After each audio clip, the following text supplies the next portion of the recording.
Crossover. Oh, killer crossover. Just crossover. And just crossed him over. Absolutely. Another victim to the crossovers. Cross him up and sit him down. Crossover is powered by Every Level Concrete Repair. Paranormal Hall at everylevelconcrete.com. Boys, how are we? Hello, Matt. What's up? I'm okay. A little stressed. Why? It's a big day tomorrow. Oh, I'm moving. Oh. It's going to be a lot. You'll be fine. I'm not looking forward to it.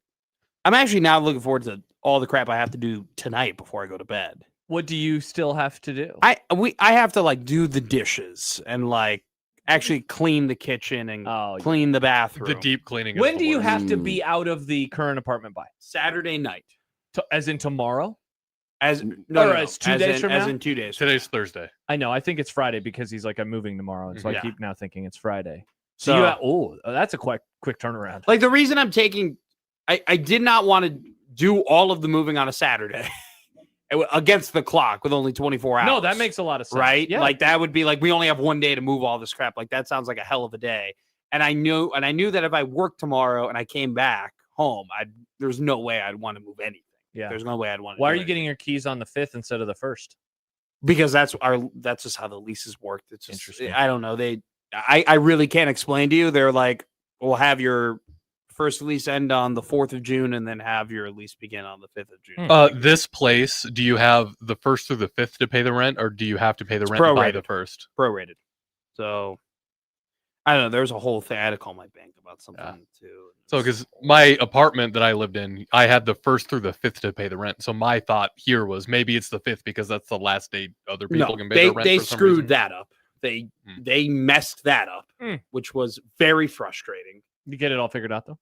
Yes, but I mean, man, I haven't really had to call banks before, and I never want to call a bank again. And I know that if I am lucky enough to live a long life, there are a lot more bank calls ahead of my time. Mm-hmm. But it's Hello, just, dude, I had to wait on hold bank? for an hour and 20 minutes. Sounds like you could use Equitable Bank where they answer the phone on the first ring. They did not answer my phone on the first ring. They answered my phone multiple rings, and then it wasn't even a human.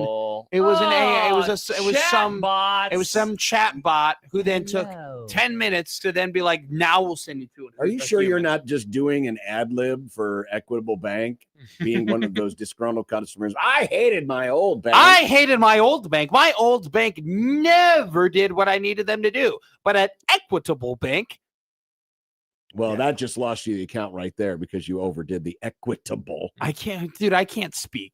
I'm just bad at talking. That is tough for a position where... In quotes, Matt McMaster, I'm bad at talking. Oh, I should make a graphic. That sounds like a good Do you have graphic. your game plan for tomorrow night or Saturday when it's all done? What kind of cold drink will be in your hand? Some people are convinced that we're going to be able to get it done by tomorrow night. Okay, now, and I am not one of those people. You're taking the question not in the way I wanted to. This did not have to be an argument with this person. I wanted to know, do you have an idea for a cold drink when you're done? Like, what you have a game plan for? It's going to be a nice cold Miller Lite in your hand. You have to rail on anybody right now, Matt. I'm not railing. I'm trying to find the positive of what's that cold drink going to be in your hand when you're not done moving, but when everything is in the new place. When Riss I think I'm going to be doing more than having to drink. Oh, cocaine. Awesome. Yes. When we moved in to our old Blackstone apartment. You had a whole mountain of cocaine. 5.5 years ago. No mountain. But I remember she had to do a couple things, drop off her sister because she had picked her up. She had helped us move. And I was like, you know what? I am done for the night. It was the Bills and the Ravens in the playoffs. And I made I think I just had a nice glass of bourbon. Wow. Yeah. I was like, it's bourbon time. And I sat on the couch and I was very happy because I was done for the day. And then hell continued the next day. God, I hate moving. You'll be great though. I believe in you. It'll be fun. Dan is convinced that we're going to be able to get it done by tomorrow night. I am not of that belief that we're going to be able to get it done by tomorrow night. But we will see. We will have extra manpower. Well, that'll help. John, that's very kind of you.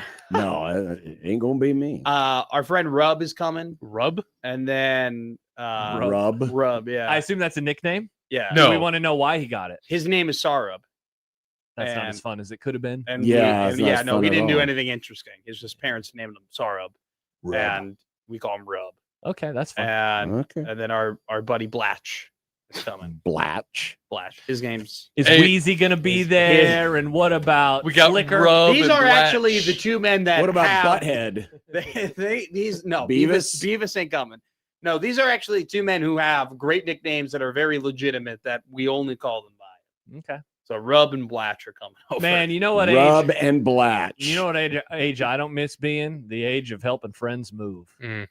By the way, shout out to my friends who have helped me move because I've moved a lot. Yeah. Do you just hit an age where you just don't Well, help friends move No, anymore? all my friends own their homes. Must be nice. Oh, I'll text my. I'm at almost 40. All my friends are homeowners now, except for us. I was supposed to help we'll my be there friend. someday. I was supposed to help my friend Paulie move, and he couldn't. Classic. No, he literally. By the way, What Paulie about Christopher? in my contacts, his name is Paulie. Nice. He's actually a former pitcher for Creighton.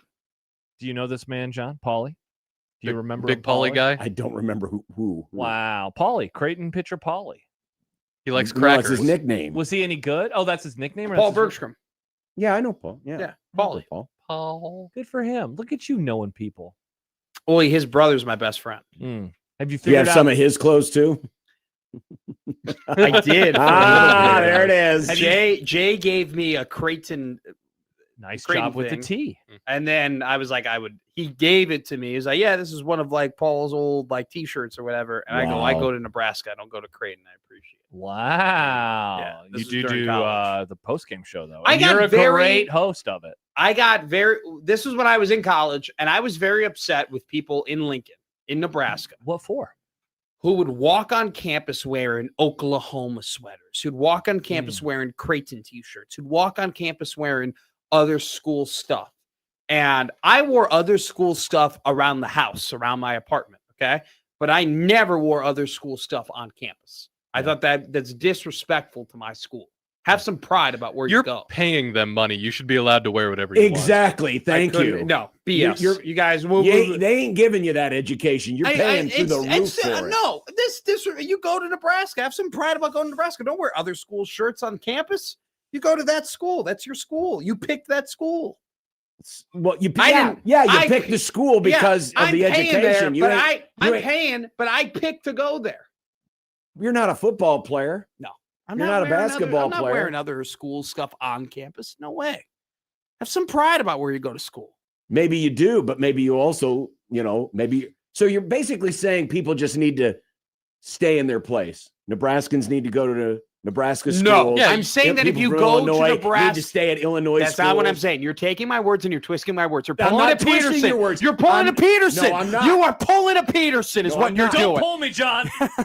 No, I'm not. Yes, you are. Did I say that we only can go to schools in our state we grew up in? Did I ever say that? You didn't say that. No, No, but I you said implied it. not. No, But you I didn't implied invite anybody. I didn't send an invitation. I'm not Nick handing them all out to everybody and not giving one to one specific person. All right. There was a few people I didn't give one to. It wasn't. I'm just saying, don't wear T-shirts that are So not you're your not school allowed- on your campus. Yes, So- yes, John. Yes, I am. So you're not allowed to be proud of something if it's not in the right place or time. I'm saying you go to Nebraska. Very interesting. Don't wear a Creighton shirt on campus of the school that you go to that's not that school. Have some pride in where you go to school. Dunko writes, rare Matt W. And he adds, the only exception is if you're going to Oh, school here we go. The fan Nazis for your are coming. master/doctorate. You That's- can wear school A if you went there for That's cool. undergrad. I could not agree more with that. Now, Be did- proud of where you went. Now Be to- proud of where you went now- for the undergrad. That's now, fine. But I that actually- has nothing to do. Just because you're wearing the shirt of something doesn't mean you're not proud of the school you're going to. Yes, to me it's disrespectful if I It is am. not Yes, disrespectful. it is. You're supporting another school while you're on the campus of your The undergrad shirt at the doesn't other say school. F Nebraska. You'd rather promote and rather represent another college. Why does it matter? You're already paying the other college money. If you're going to Nebraska, What does it matter who I'm paying? It doesn't matter who I'm paying. I picked to go there. I picked to be there. I picked to live there. I picked to represent that school wherever I go throughout the rest of my life. Right? Wherever I go, I represent the University of Nebraska. So yesterday, I picked all of that. It doesn't matter who I'm paying. Yesterday, you were wearing a Ford hat. That means you can't go to the Chevy dealer to buy a car. okay, if I was a Ford employee, if I was working But for you're Ford, not an employee. Okay. And you're also not an employee of the school. if you are I'm paying to go to that okay, school. let me fix you my are words, a John. customer. Let me fix my words, John. If I was affiliated to Ford and I was wearing This Chevy is shirts, fan Nazism 101. people would be upset about it. Josh has been very quiet over there. Do you not have an opinion? No, I agree with you, actually. Thank you. I can't help It's but ridiculous. notice that you wear a yacht rock hat more than you wear a zone hat. Oh Not my true. God. How dare you Not walk true. into this Not place, Not true. and wear another radio station's Not hat? true. I would never wear a 590 hat in here. I'll say that right now. There you John go. apparently Yeah. would, Apparently you would. but I'm a 1620 Well, the zone. I don't man. have one. Well, let's get you one. Also, too, Why would? that's a great Now question. that's putting words into people's mouths. That's a great question. I would wear it if it just said static. Can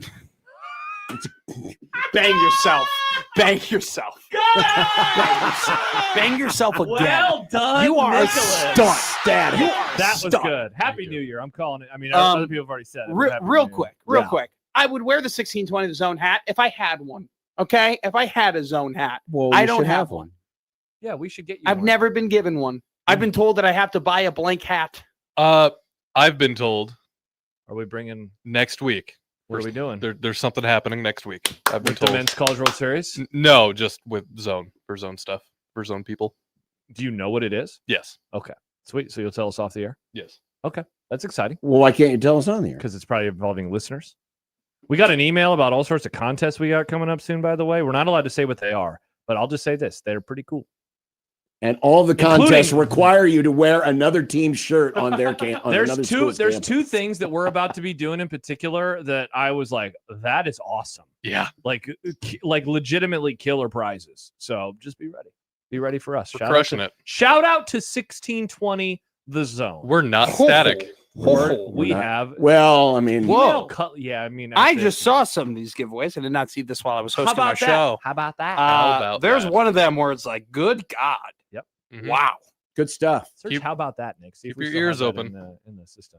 Yeah, those are pretty cool. Keep your ears Yeah. open. You know what? I would All love about to it, hang not out about. with. Maybe I go and say hi to the people who might win one of these contests. Got a certain place we might be sending them. What are we looking here for? Well, there's that. Don't we have an old drop of you saying, "How about that?" Where it's like young John Bishop. Like you sounded like Creighton Andrew when you were young John. His- How about that? I don't know. Young John, his voice was a little higher, and so he sounded different. But God, you know. I hope my crap call exactly. 4-3. Yeah, it's like I when do you- a pretty good Bishop, by the way. It's like when Do you you? watch the Miracle. Horse crap call. Your impressions of people are just yelling loud. 4-3. It's like when Josh would sing. He just shouts sing. It that only does one-eyed yell. Pat Driscoll.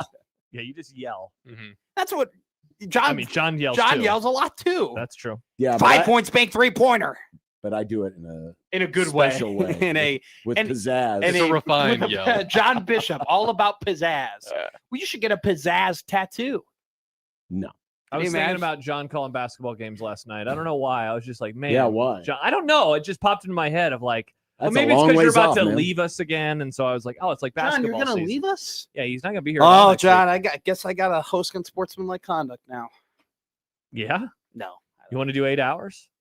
I've done it Do 8 before. I know you're enjoyed going to it. be doing it again soon. I bet. I do have the dream of. I would love to host every show in one day on the station, like In the same day. on the same day. Now that is some serious I insanity. mean, if you really want to, I'll take. Yeah, we'll you take just do a we'll triple take header. The day. I think everybody will take the day. Yeah. No. I'm saying like I fill in host for. Oh, you The don't want to morning. do 12 hours of solo. Oh. Then I'll do 4 hours of my show and then I'll just keep it rolling. I would Okay. love to do that. I one see. day. Okay, that sounds good. I Feel would free. love to do that radio marathon. I've always wanted to do a radio marathon.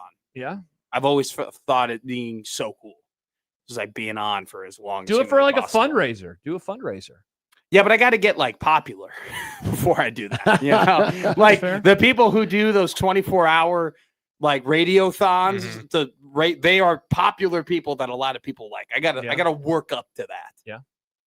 I'm You gonna know, be if doing a I did it right fundraiser now, if I again. did 24 hours on the radio, people are like, "What is this idiot still on the radio for?" Understandable. Or so. LA, is that your next marathon? San Diego. San Diego. Yep, I'm raising Oh, good. $5,000 for St. Jude. Good for you. Yeah. St. Jude. Yeah, going there next year. Nice. Pretty excited. It'll It'll be like my thing, and then the College World Series. We specifically looked it up of like how how far away from the College World Series is it? And it's further enough away that it'll be okay. Is the running route avoiding or going through all of the poop in the streets? Is there poop in the San Diego streets? I've heard San Diego has a lot of poop streets. What? I've literally. Where have you heard that this. from? I've never People- heard that. Nick Fact. A lot of people are telling me San San Diego, what a poopy street San Diego is. I have never. I so mean, much poop I everywhere. visited San Diego. It was a very nice time. Like the Google isn't even filling this in. Hmm. Yeah. A lot of poop. That's what they tell me. They tell me, Donald, we've never seen more poop before. Nick, here's the watching the story- fake news. Fake story news, from- Grim. From 5 years ago. This sounds like a Nick fact. Human feces, other biohazards on San Diego sidewalks cost city nearly $1 million a year. Okay, so maybe Nick was Yeah, well, that's a long time ago. Partially I'm guessing they correct, cleaned it Grim. up by now. partially correct. I mean, that's did good. they did eventually clean out the Chicago River after Dave Dave Matthews Matthews, dumped his They got waste a, into the okay, river. first off, they got a plaque on that bridge. They do. They got a full plaque. They do. for dumping their feces Yeah, in the. Are They you got a plaque. really what? We I went on the- couldn't, They John, should be in jail. John, Uh-huh. John, I could not agree more. I saw the plaque and go, are you kidding me? These asshats got rewarded Now, with like Who for put the ha- plaque up? I'm probably, one of the dumbasses, one of the dailies or Rom or Lori or, whoever Oh, so this else. is an actual government plaque, like from I mean, the it's city government. I mean, it is a pretty official plaque. Look So it up. some- Look up the Dave so Matthews some plaque. crooked alderman was taking kickbacks. Probably Madigan or When something. when we were in Chicago last year, we went on the riverboat tour, and the person giving the tour had a little bit of vitriol in their voice talking about the whole event. They just kind of glazed over I it. love this. I type in Dave Matthews Band Poop Bridge. The incident is referred to as Poop Gate. Oh, where's your originality? Why does everything have to be a gate? Wait, are you not critical of everything being a gate? I don't care. I mean, It seems like you do. You just made fun of it. no, I don't care if they call it a gate or if they don't. If they do. I or they definitely think it don't. lacks originality. So I liked when Deadspin started calling all controversy Ghazi a few years ago. Well, Like that's so not they original. called I it mean, Ball that's- Ghazi instead of Deflategate. I thought Oh, that it's Well, not everything's official. files now. I like that. I think Files is fun too. Oh, wait a second. It's zip tied on. Oh, I didn't realize when they dumped their poop, it was on a boat. Oh, you didn't know it was on people? Yeah. People got sick from that. Oh, I'd imagine like, getting wow, poop on me would listen, make me sick. disease. No, Yeah, no, gross. that's what happened. so there was one of them tourism boats that you take up the river, which is a great thing. I mean, Those are awesome. I fun. love that. Roughly 2/3 of the 120 passengers aboard the tour boat were soaked. Ugh. Oh, Passengers aboard included people with disabilities, the elderly, a pregnant woman, a small child, and an infant. Child. In the filing, quote, the Files? liquid waste was brownish yellow in color Okay, we and don't had a need foul, offensive poop. odor. yeah. The liquid No. know human how it waste. works. The liquid human waste went into passengers' eyes, mouths, hair, onto clothing and person. And they put a plaque up for these creeps? Well, if you're famous, you can do whatever you want, John. Stop it, John. Nobody cares.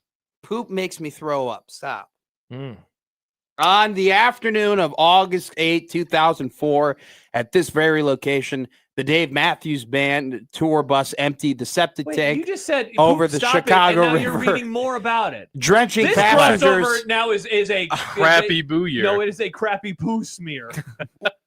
Drenching Okay. passengers on a boat tour with Like the 800 boat. pounds of human This poop. sucks. I'm not. No one died that day, but many wish they did, reads the plaque on the bridge. Okay, so the plaque apparently it's was zip put up tie- by it's the zip- Riot Fest Historical Society. So Yes. it's some mocking thing. It's, It's not zip like- tied on.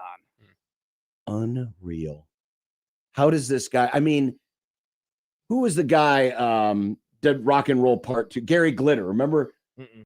You never heard? Okay, Gary Glitter you know sounds like what Rock and Roll Part 2 it is. It's the Mm-mm. dun, dun, dun, dun, dun, Oh, the dun. song. That's the Sorry, song. I thought you were talking about like a movie or something. But the artist, Oh, Oh, he, yikes! He's a bad guy. yeah, exactly. Holy And when crap. people found Yeah, out that he was a terrible bad guy. guy, then folks wanted to cancel that song because it was so popular. Why aren't we canceling Dave Matthews? Excellent question, John. Yikes! This guy's a real piece of work. Mm-hmm. Oof. Yeah. So wait, the song "Dun-na-na, Hey." Yeah, that's him. I don't like that song anymore. Rock and Roll Parts 1 and 2. Is Yeah. that the song? Yeah. Wow. I think Rock and Roll Part 2 is the famous one. Okay. do do do do Is that song? Yep, that's the one. You know Let's get what? I think as revenge, someone should fly over a Dave Matthews concert and dump poop on them. Well, Stib says, just hopped in. We talking Gary Glitter? Yep. Yeah. Also, so I recently was listening to the Behind the Bastards about Jimmy Savile, however you pronounce his name. He was like the face of the BBC for years and years, right? Oh.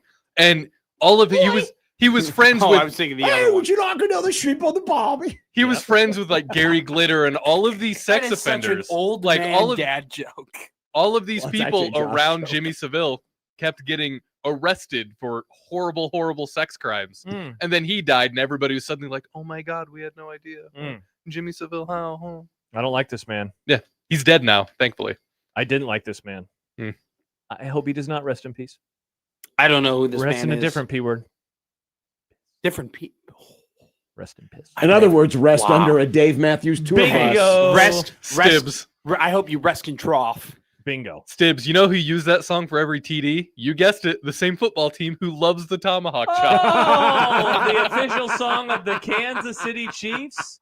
Another tough look for the kingdom. Yeah, but we win so much, so who cares? Whoa, you know we're only like a month away or so from talking to Mitch Holtis every day. Every Oh, day. yeah. Every day you're going to talk to Mitch? We have him on every day. We do practice Chiefs training camp Mitch. reports It's- still. 2 months away. No. Yeah, it is. It It's starts in August. July. They report in July, John. They report in July, but We- the camp reports really are in August. We talked to him so in it's 2 July. months. Like the But last week of July. They report the July. camp on, I believe the Bears report the camp on like July 27th, if I'm not Mm. mistaken, or something of that nature. Be great. I cannot wait for this season. The Bears to the Super Bowl. I am like, How is that even possible when Caleb Williams is going to fall into a hole and probably get a tour bus parked on top of him? Uh-oh. with Dave Matthews, no. Why do you say that? Because he's on the cover of the video game. Yeah, that's all blown out of proportion. Oh, yeah. No, I mean, we looked it up yesterday. Sounds like a young person. A lot of people asked Christian McCaffrey what his year was like. Okay, after but being like on that the cover. guy had 300 carries the year before. He was due to have. And an how many underperforming year. passes did Caleb Williams throw last It's year? not the same thing. Don't act like it's the same thing. You know better than that. It's Put it not on the the same list? thing. What are we putting on the same list? it It will has be n- bad. Yeah, Yeah, say the Bears are going to be bad, John. Put it on the. Put No, it on the I'm list. saying- No, it sounds I'm like you're saying it's a saying Caleb jinx. Williams will be fine, even though he's on the cover. I don't think that needs to be on the long term. Matt, what are you going to bring over to my house for the Bears Eagles game? What kind of dinner options are we thinking? What do you want? I there? can literally make anything you I'm want. asking. He What can do make what do mean? anything you want. What in the world? This is out of left field. He's coming over the Bears. I'm looking at their schedule right now, and I was That's just like reminded. 3-5 months Okay, away. John, whatever. why are Would you you like me to surprised? make you I a know. roasted poblano corn chowder? I don't know. That sounds very specific. You ought to make a themed meal. It could be after the Dave Matthews tour bus. Oh, okay. Just This like is a lot like, of poop talk. like that, like that pie from The Help. You know, where Never saw that. you never seen The Help? No. Oh, she makes a chocolate pie, but she put a little poop in it, Oh, and then bummer. she served it to the person she quit helping. Hey, There it's you the go. Christmas game that you're going to. That'll be fun. Yeah, That'll be sweet. yeah. We Playing got the Seahawks on a Monday night. That'll be fun. Pops is excited. He keeps calling me about it. Really? Yeah. That's awesome. My dad sent me a text message. It made me think of John Bishop. What did he say? I have to find it because Dad is he's a writer. My dad likes to write. That's nice, actually. I can never get Paperback. more than a sentence. Here's out of my what Dad through wrote. text. Gotta be honest, I never thought I would say this, but I actually dislike the Brewers now more than I do the Cardinals. Ever since I was a kid, I would see a Cardinal in our backyard and I would want to get my BB gun out and shoot it. Wow. So that it tells you how ridiculously hateful I am of the Cardinals. But now I really can't stand I the don't want to do that Brewers. to a Brewers fan. Now I just walk to random breweries and Every time I accost see a the- can of beer, I just want to Maybe it's because of my hate for the Packers, and it just has built so much now that I can't Same stand people. the Brewers either. That's like why it. the cheese has holes in it. Same people, because Matt's dad is shooting it. Uh-huh. So there you go. My a dad big now, caliber my BBs. dad now hates the Brewers, and then he sent me a picture of a Wrigley Field replica ballpark, and he said, "Matthew, I am going to the game on June 7th. This is the first 1,000 fans handout I will be getting." That's Nice. Sunday. That's fun. So he So he's calling his shot that he'll be among the first 1,000. first fans. 10,000. Oh, 10,000. So No, that you'll get that. Well, by the time that game's played, you might not even get 10,000 in the ballpark. So there'll be extras to be had. Last year when we were in Chicago, we went to the White Sox game. It was like the first 5,000 fans got this cool bobblehead. what'd you get? Everyone got three. What'd you get? Damn it. It was nice. Say, we showed up late. Our Uber driver was having a hard time finding out where to drop us. What was we it? still An got it fine. Avisail Garcia bobblehead? Did you still get one though? Oh yeah, Of course. we all got. He got one. 8 actually. Yeah. Here you go. Here's another one. Here's another. You know what? Why don't you throw this on eBay and make yourself a couple bucks? Hey, that bobblehead probably costs more than the ticket. So they called it a bobblehead, but it's more of a statue display. Yeah, that makes Do sense. you have it in the office? No, it's at home. It's in my office at home. The White Sox would Somewhere. definitely be the team to tell you it's one thing, but actually it's the other. You're good at it. Baseball. Very good at it. I'm going to another baseball game later this summer. Wow. I'm going to one on July 3rd. I'm going to one on August 23rd. I'm Whoa. going to Last hurrah before football. I'm going to several here in another couple weeks. Nice. Me Okay. too. Oh, College that World doesn't Series. count. You're working those, John. We're saying going as fans. We're So- getting our tickets I tonight am going to as see. a fan of the College World Series. So Wow, you turned over a new leaf. When did this happen, John? No, You're that's- excited? wait, This time of year, John used to be all emo and crying about everything. something interesting just happened. Well, Oh, Fridge it is stopped. a Yeah, it's making been noise. doing that. It'll no, turn on. but in here's the thing. It stopped, and then we had a shortage in the TV. Oh, The TV blanked out. It yeah. shorted out, and then it stopped. Are you sure it didn't all? Are you sure the short didn't happen everywhere? I heard the short. Yeah, I but are you heard- saying it was? Are you sure it wasn't just the TV? Maybe it was the whole thing. They're But all I'm telling you, connected. yes, I'm saying it's the whole thing, Nick. I'm saying the TV shorted and that stopped being broken.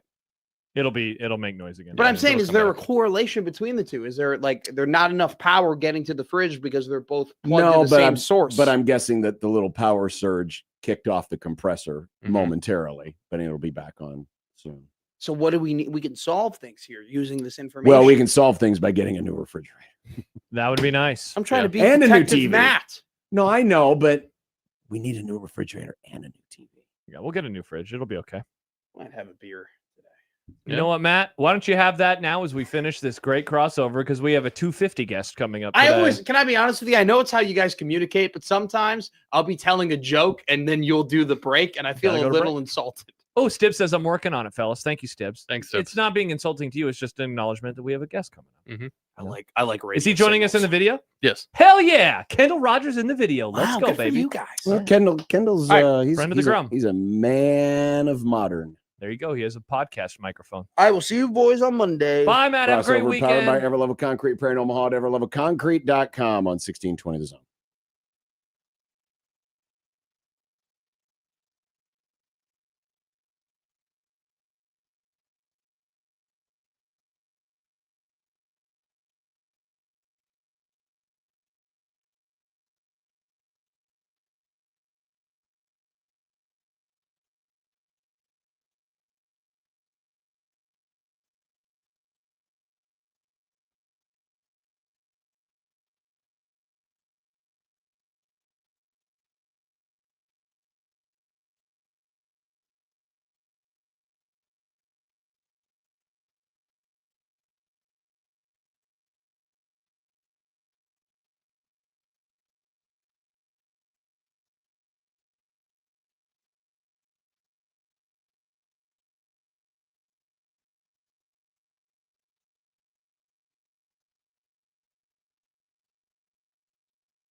KOZN. Unsportsmanlike conduct on 1620 The Zone. Husker Athletics, Creighton, and yes, UNO. Don't miss a moment, they'll give you your fix. They're on every day from 2 until 6. Spend your afternoons with John, Josh, and Nick.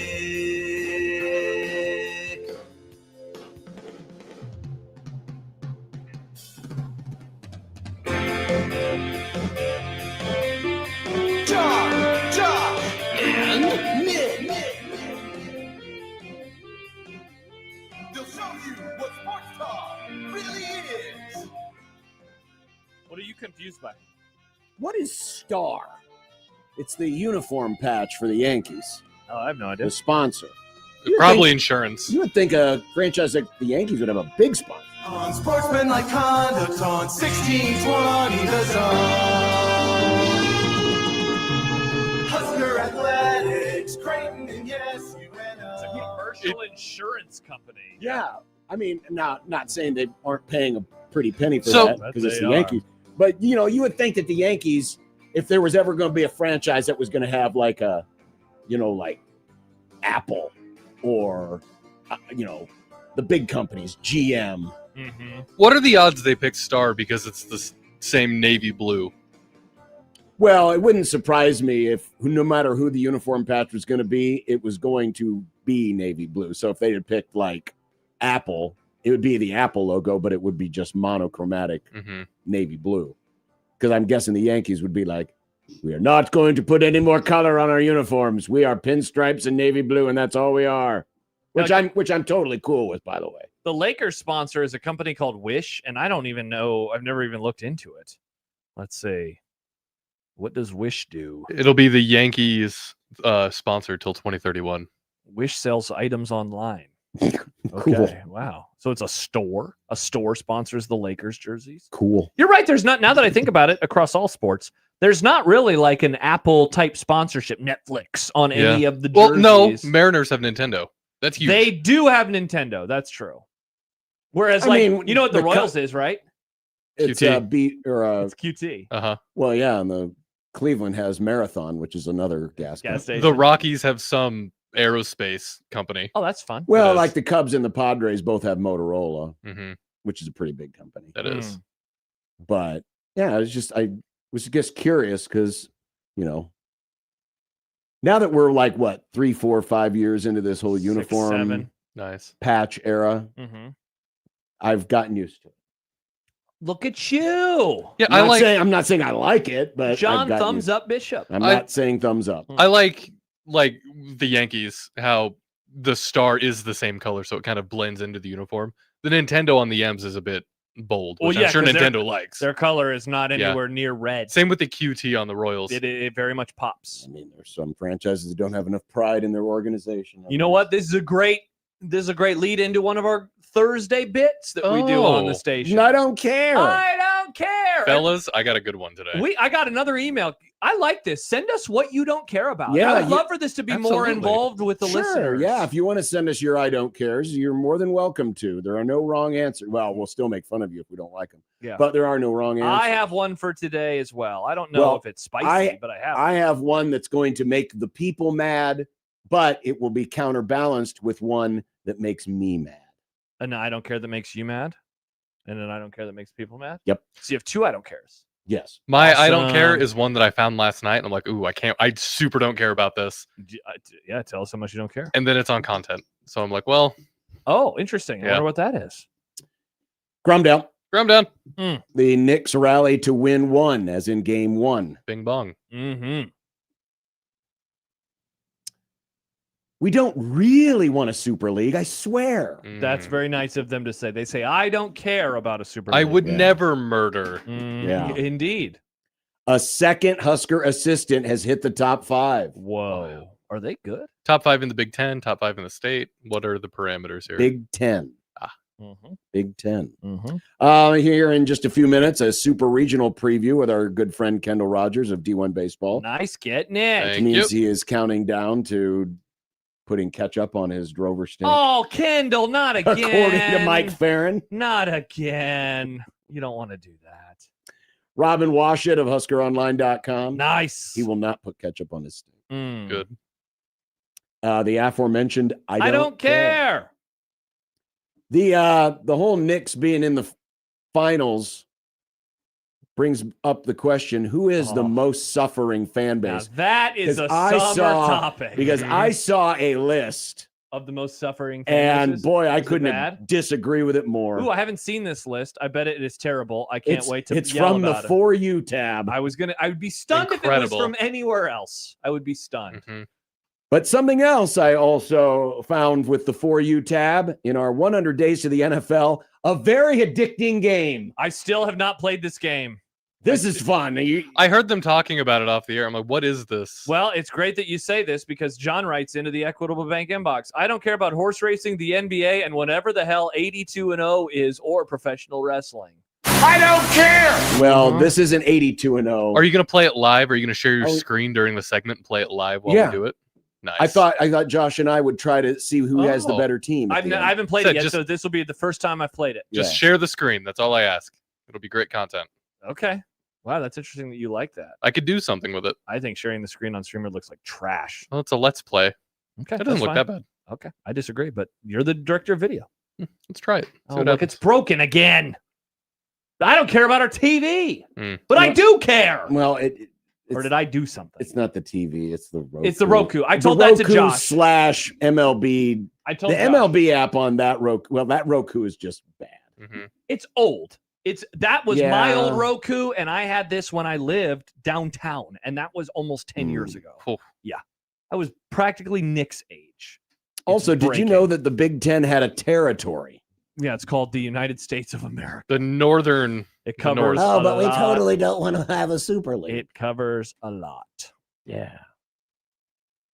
Awesome. What a great Thursday show on tap. Yeah. And it's, I know it's raining. You I know know- what? You know what? You know how I don't know if you have this issue, but mushrooms. This time of year, the mushrooms come up in the Oh, yard. none, thankfully. Well, it's probably a newer neighborhood, not as many cut down trees. Well, plus my wife, she does a lot of the yard work. You know, she's taking care of business out there. We don't have any crap in our yard. It's quite nice. But you know, well, the mushrooms come out when it gets real moist. Oh. You know what else multiplies when it gets wet outside? Children. Semi trucks on the interstate. Mm. I That's swear to hilarious. God, they double in number. And they always go way too fast. Mm. Well, it's not even about the speed they're going. It's just all the rain they're kicking up in their wake. Hmm. Mm-hmm. And today felt like I was in the middle of the movie Convoy. Never seen it. Which Never heard of it. It's a Rushing 70s through movie. the It night. inspired the song, that one, Ain't She yes, Beautiful? By that guy, C.W. McCall. who is from Omaha. No, he's from Audubon, Iowa. Moved to Omaha. Oh, I'm sorry. Well, he's from this part of the country. Anyway, Mm. it was basically just a movie about, truckers Oh, organizing it looks and like Stephen King. being in a convoy. He Kinda does Kinda kind has of that Stephen King vibe. He does kind of look Good like, job by Nick. Join What was it? trucking Audubon? car. Audubon, Iowa? That's yep. That's just over there somewhere. It's a town right next to where I grew up. My parents Why, he paid worked for extra. an Omaha ad agency as an art director? Yeah. Oh, he worked at KMTV? Yeah. Wow, look at this. He and I came from the same Omaha. area. We had a similar job, and my next step is to create a great jingle for a movie that people won't really remember in 40 years. Nick, good luck to you, sir. Thank you. I'm I'm proud working of on it. you. Look at this from Pesky Blues. A reminder about our Liquid Trucking Zone Twitter feed. He says Liquid Trucking truck drivers always drive at appropriate speeds for the conditions. And they sponsor our Twitter feed. Liquid Trucking was about the only trucking company I didn't come across on the interstate. because Yeah. they were It being seemed- very safe today. everyone else was out there. No, It it's was all crazy. it's all like the shipping, like your large internet box stores that seem to be reckless driving. Internet box stores Mhm. like Wish or whatever, apparently. Yeah. The sponsored jersey patches. Yeah, you just forget how much you dislike driving in rain. I don't like rain. My least It's favorite part, everywhere. nice, about driving in rain is in the city, the oil and stuff on the road makes the lines hard to see. I hate that. Oily roads. Hmm. And it was also, Poor Woods. I was going to say, we got the walk in with Banks right he before it arrived. hates wet. He hates getting wet, Same with Banks. which is weird. I thought dogs loved running through water, but neither of the dogs like Misty does water. this weird prancy thing when it's raining outside. Really? Yeah. Though they don't give like the groomers a hard time when they give them baths, which is weird. I don't know. Banks doesn't like those either. He just stands there with a 1,000-yard stare, ready to be done. That one time he jumped out early. Oh my gosh, last week. God, Banks, what are you doing, bro? But hey, it's rain. Yep. Get we'll it be out of your fine. system now. We don't need you in a week. I could We not need the agree moisture more. now, but we don't need you in a Actually, week don't think and we then need 10 it days anymore. after that. It says flood watch now, so I think we actually have too much moisture. Oh, no. It is too moist. Listen, I don't think You've never had that in problem, all my though. life, I don't think we have ever not had some level of drought. Yeah. When they put out the drought maps and they show You're it, calling it fake again? not calling it fake. I'm just saying It's not real? Yeah. The grass is a never, little brown and patchy. We Not never a drought, seem though. to satisfy the drought monitor. We could get 15 feet of rain.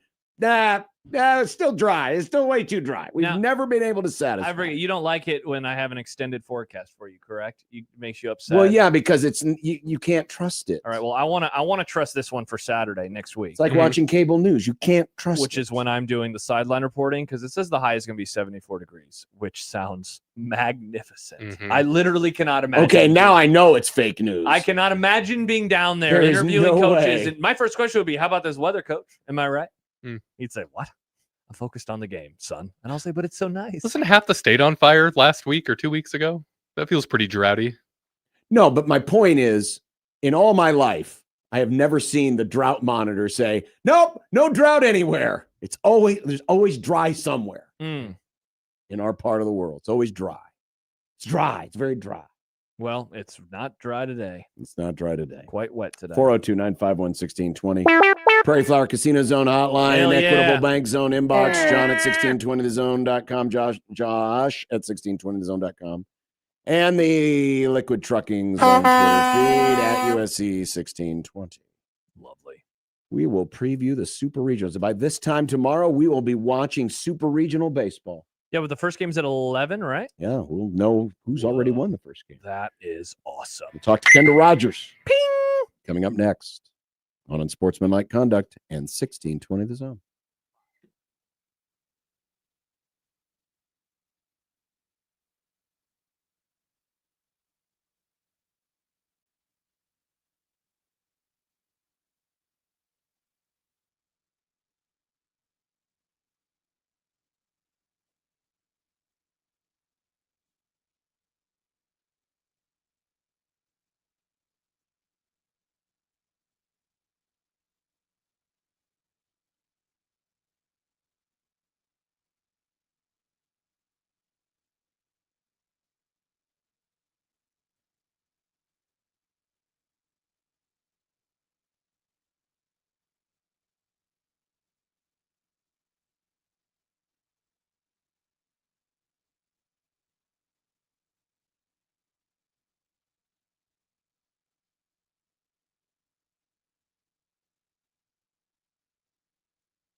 A week from tomorrow, it'll be opening day.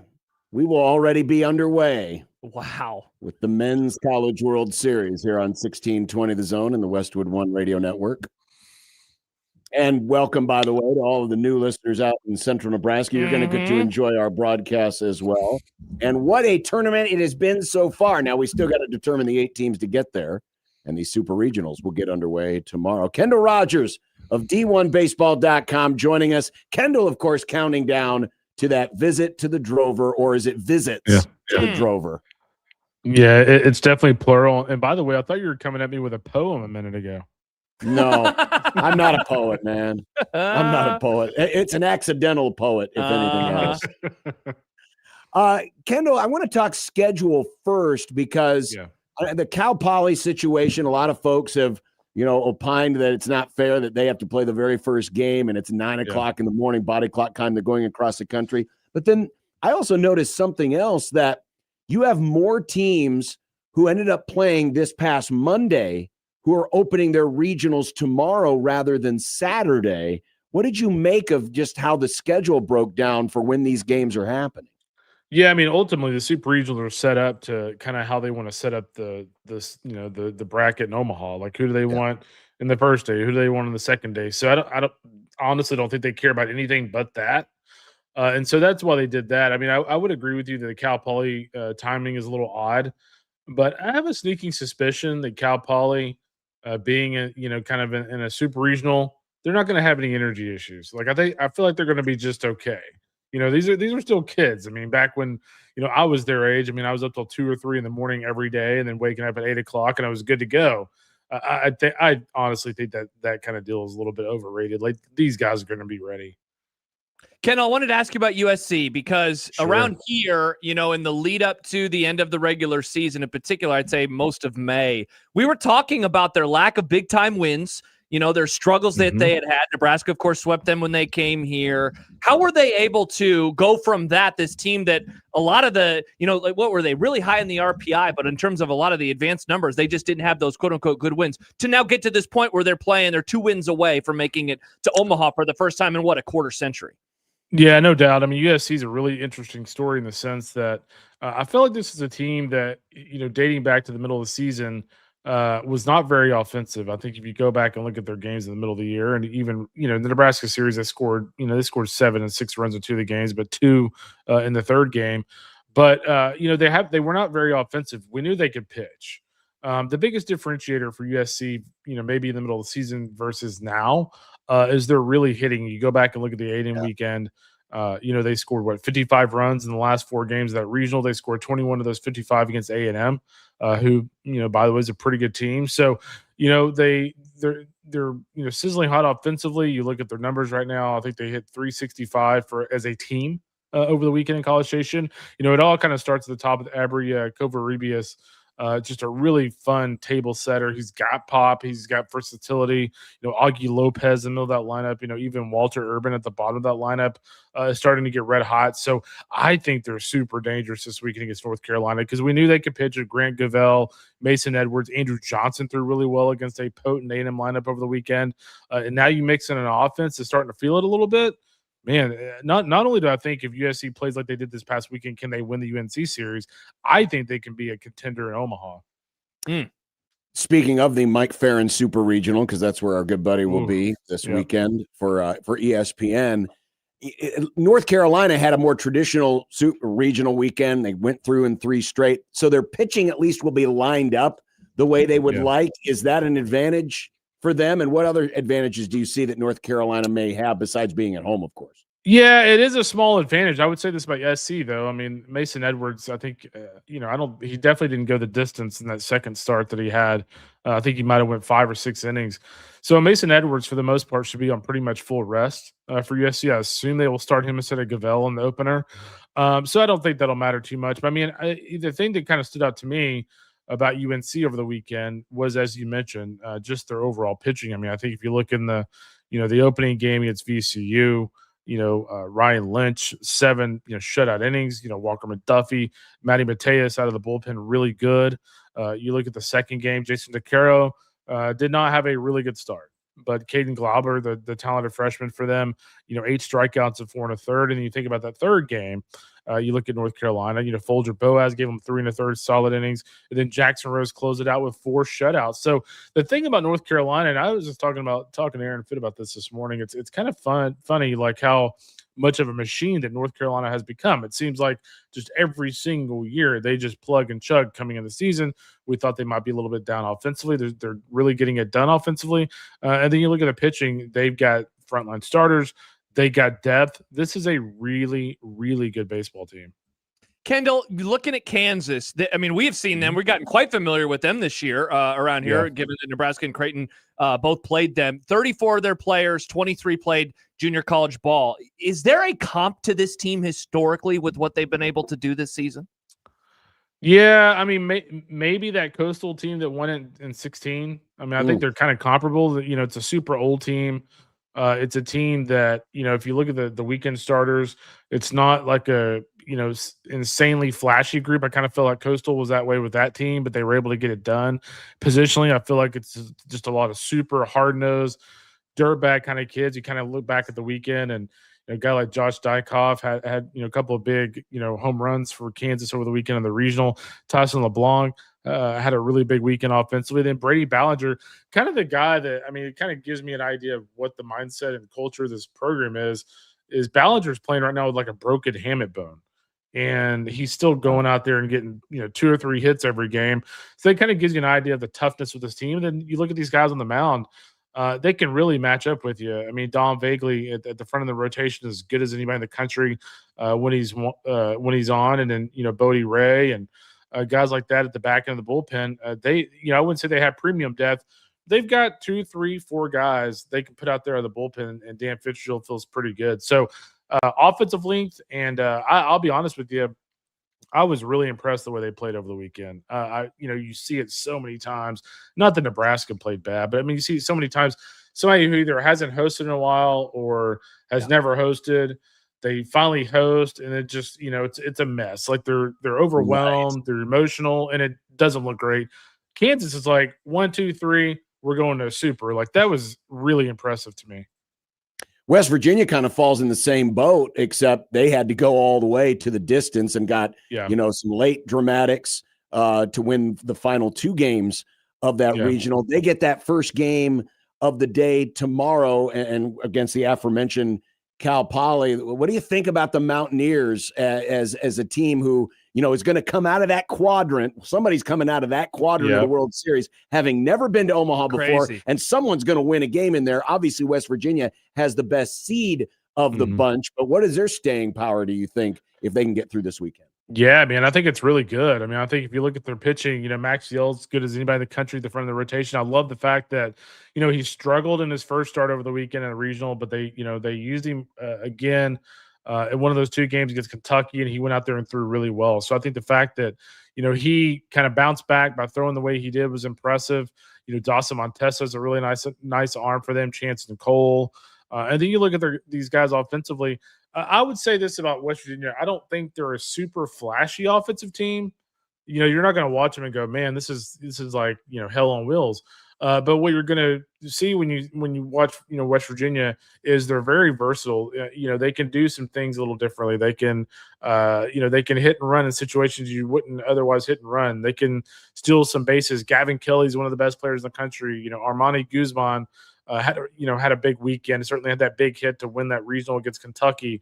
So I do, Brody Kressler, it feels like he's been there for 9 years. They've got guys up and down that lineup that have been there a long time and have produced for a long time. Kendall, Oregon, of course, ever since they resumed playing baseball, close to 20 years ago now, they have been building for an opportunity like this. Like, do you think that this is their best chance yet to make it to Omaha as they get ready to go down to Austin and face off against Texas? Yeah, Josh, I just wrote this in my super regional preview. I think this is their best shot. It's kind of crazy to think about when you consider that, like, one of the times they lost the Super was to Oral Roberts. So I guess, maybe you could say that's the best time just because of the matchup. Yeah. But in terms of their overall team, this is the best team I think Waz has had. And the reason why I think that is because they've been physical offensively. You go back and look at the 24 Super down at A&M that I was at. I mean, they were crazy physical offensively, but they didn't quite have the arms to match up with A&M that year. Now, if you look at Oregon top to bottom, they got the physicality offensively. Several of those guys that were on that team that lost A&M are back. And if you look at their pitching, they've got the pitching to match up with Texas. You look at the front of the rotation in guys like, Mike Gostola and Will Sanford, Cal Scolari. All three of those guys threw really well over the weekend in the regional. And Will Sanford in particular is on quite the heater. I want to say he had 13 or 14 strikeouts over the weekend in that regional. And it's elite stuff with really high spin rates. So they've got the rotation and they've got the offense to match up with a team like Texas. I think for my money, that is the best super regional. I think those two teams are incredibly evenly matched. And then you've got the all SEC super regionals. You got Ole Miss, of course, the team that came into Nebraska last week and looked good in winning all three against Auburn. Georgia taking on Mississippi State. We obviously know Georgia has the pedigree of having won the regular season, winning the tournament championship. Mm-hmm. But when you look at these four teams and these two specific matchups, what do you see as some keys to one of these teams getting in? Yeah, I'll start with Auburn, Ole Miss. I'm with you guys. I thought Ole Miss was really impressive last weekend, and it's why I thought that was the toughest regional. I thought Nebraska got an incredibly difficult draw. So I know a lot of Husker fans are probably disappointed they didn't advance, but man, that was a tough draw. But Ole Miss, I think one of the big keys for them, obviously, as the season has progressed, is Taylor Rabe, their starting pitcher. I mean, it's 97, 98 with a fastball. He's coming at you with an 89, 90 mile an hour cutter that, if it's on, it's almost unhittable. Then you match that up with Hunter Elliott, Cade Townsend, and by the way, in the back of the bullpen, you got Walker Hooks, Hudson Calhoun, et cetera. So, Ole Miss, historically, we're talking about how they're a bunch of bashers and like the pitching's holding on for dear life. This team's totally different. This team is offense is secondary, pitching is the primary. And so I think they're scary, but I do think Auburn, given the fact that they've got the rotation they do with Andres Alvarez, Alex Petrovic, Jake Marciano, offensively, they had to get it done over the weekend. Their pitching wasn't very good in that regional. Right. I think Auburn bounces back this weekend. Their pitching is so much better than what they showed. And they certainly showed offensively they can battle back with, Chase Fralick leading the way. I like Auburn there. And then in the Georgia-Mississippi State series, the one thing I will say about this, a lot of people are just going to go Georgia, Georgia, Georgia. But if you go back and look at the region or the series between those two teams, Georgia swept it earlier this year in Start Vegas. But I think all three games came down the 8th or 9th inning. And that kind of tells me these two teams are, especially with Ryan McPherson back for State in the weekend rotation, these two teams are pretty evenly matched. And so I do like Georgia at home. I love the way they played last weekend again. It's a lot of pressure when everybody just expects you to steamroll everybody. But you're now talking about a team that won the SEC by 5 games, cruised through the SEC tournament, very businesslike, and then cruised through the regional, very businesslike. I expect that to continue this weekend in Athens. Ken, I want to look back last week at UCLA. I wonder when going into the tournament, did you think that they were playing with fire just a little too much? I think it's one thing to maybe expect them to have gotten upset along the way and missed Omaha, but to go out like they did in the regionals, I wonder the balance of shock that they're out versus shock that they're out so early. Where do you land on any of that? Yeah, I'm not that shocked, to be honest with you. I really thought that once they lost, what's his name, Logan Redham, their Friday starter for a while, they kept saying, oh, he's going to be back. He's going to be back. He was never back. It's kind of like Aiden Sims and A&M. And once they lost him, I just felt like they kind of lost their edge a little bit. If you look at every single game from that point on, I mean, they were not blowing teams out like they were before. Every game was close. And, John Savage mentioned in one of the stories that our Shotgun Spratling wrote about that regional game they lost is man, we had so many games that were close down the stretch. And, we could have had 8, 9, 10 more losses in the regular season. Right. Well, that caught up with us in the postseason. And so I think you hit the nail on the head that they were playing with fire. I think for me, the bigger shock was Georgia Tech. I mean, Oklahoma. They were in the driver's seat. They were in the driver's seat. Oklahoma was not playing well. And, I know the OU baseball Twitter account clipped me saying that OU had no chance to win that regional. I don't blame them for tweeting or putting that out there. I thought it was hilarious. But, going into the weekend, I really didn't think they had a chance. Georgia Tech looked absolutely ridiculous the last month and a half, 2 months of the season. They were super offensive. They were pitching enough. And so for OU to go in there and knock them off, that was to go back to UCLA, that was probably 2 or 3 times more surprising to me than UCLA getting beaten. And speaking of both UCLA and Georgia Tech, a lot of really good top-end stars that we're not going to see in Omaha this year. And we've been really spoiled, last 3 years with these high-end, first-round top 10 draftable players that we've had in Omaha. And now, I think there's only one top 10 prospect, LeBron from Alabama, who could still come to Omaha.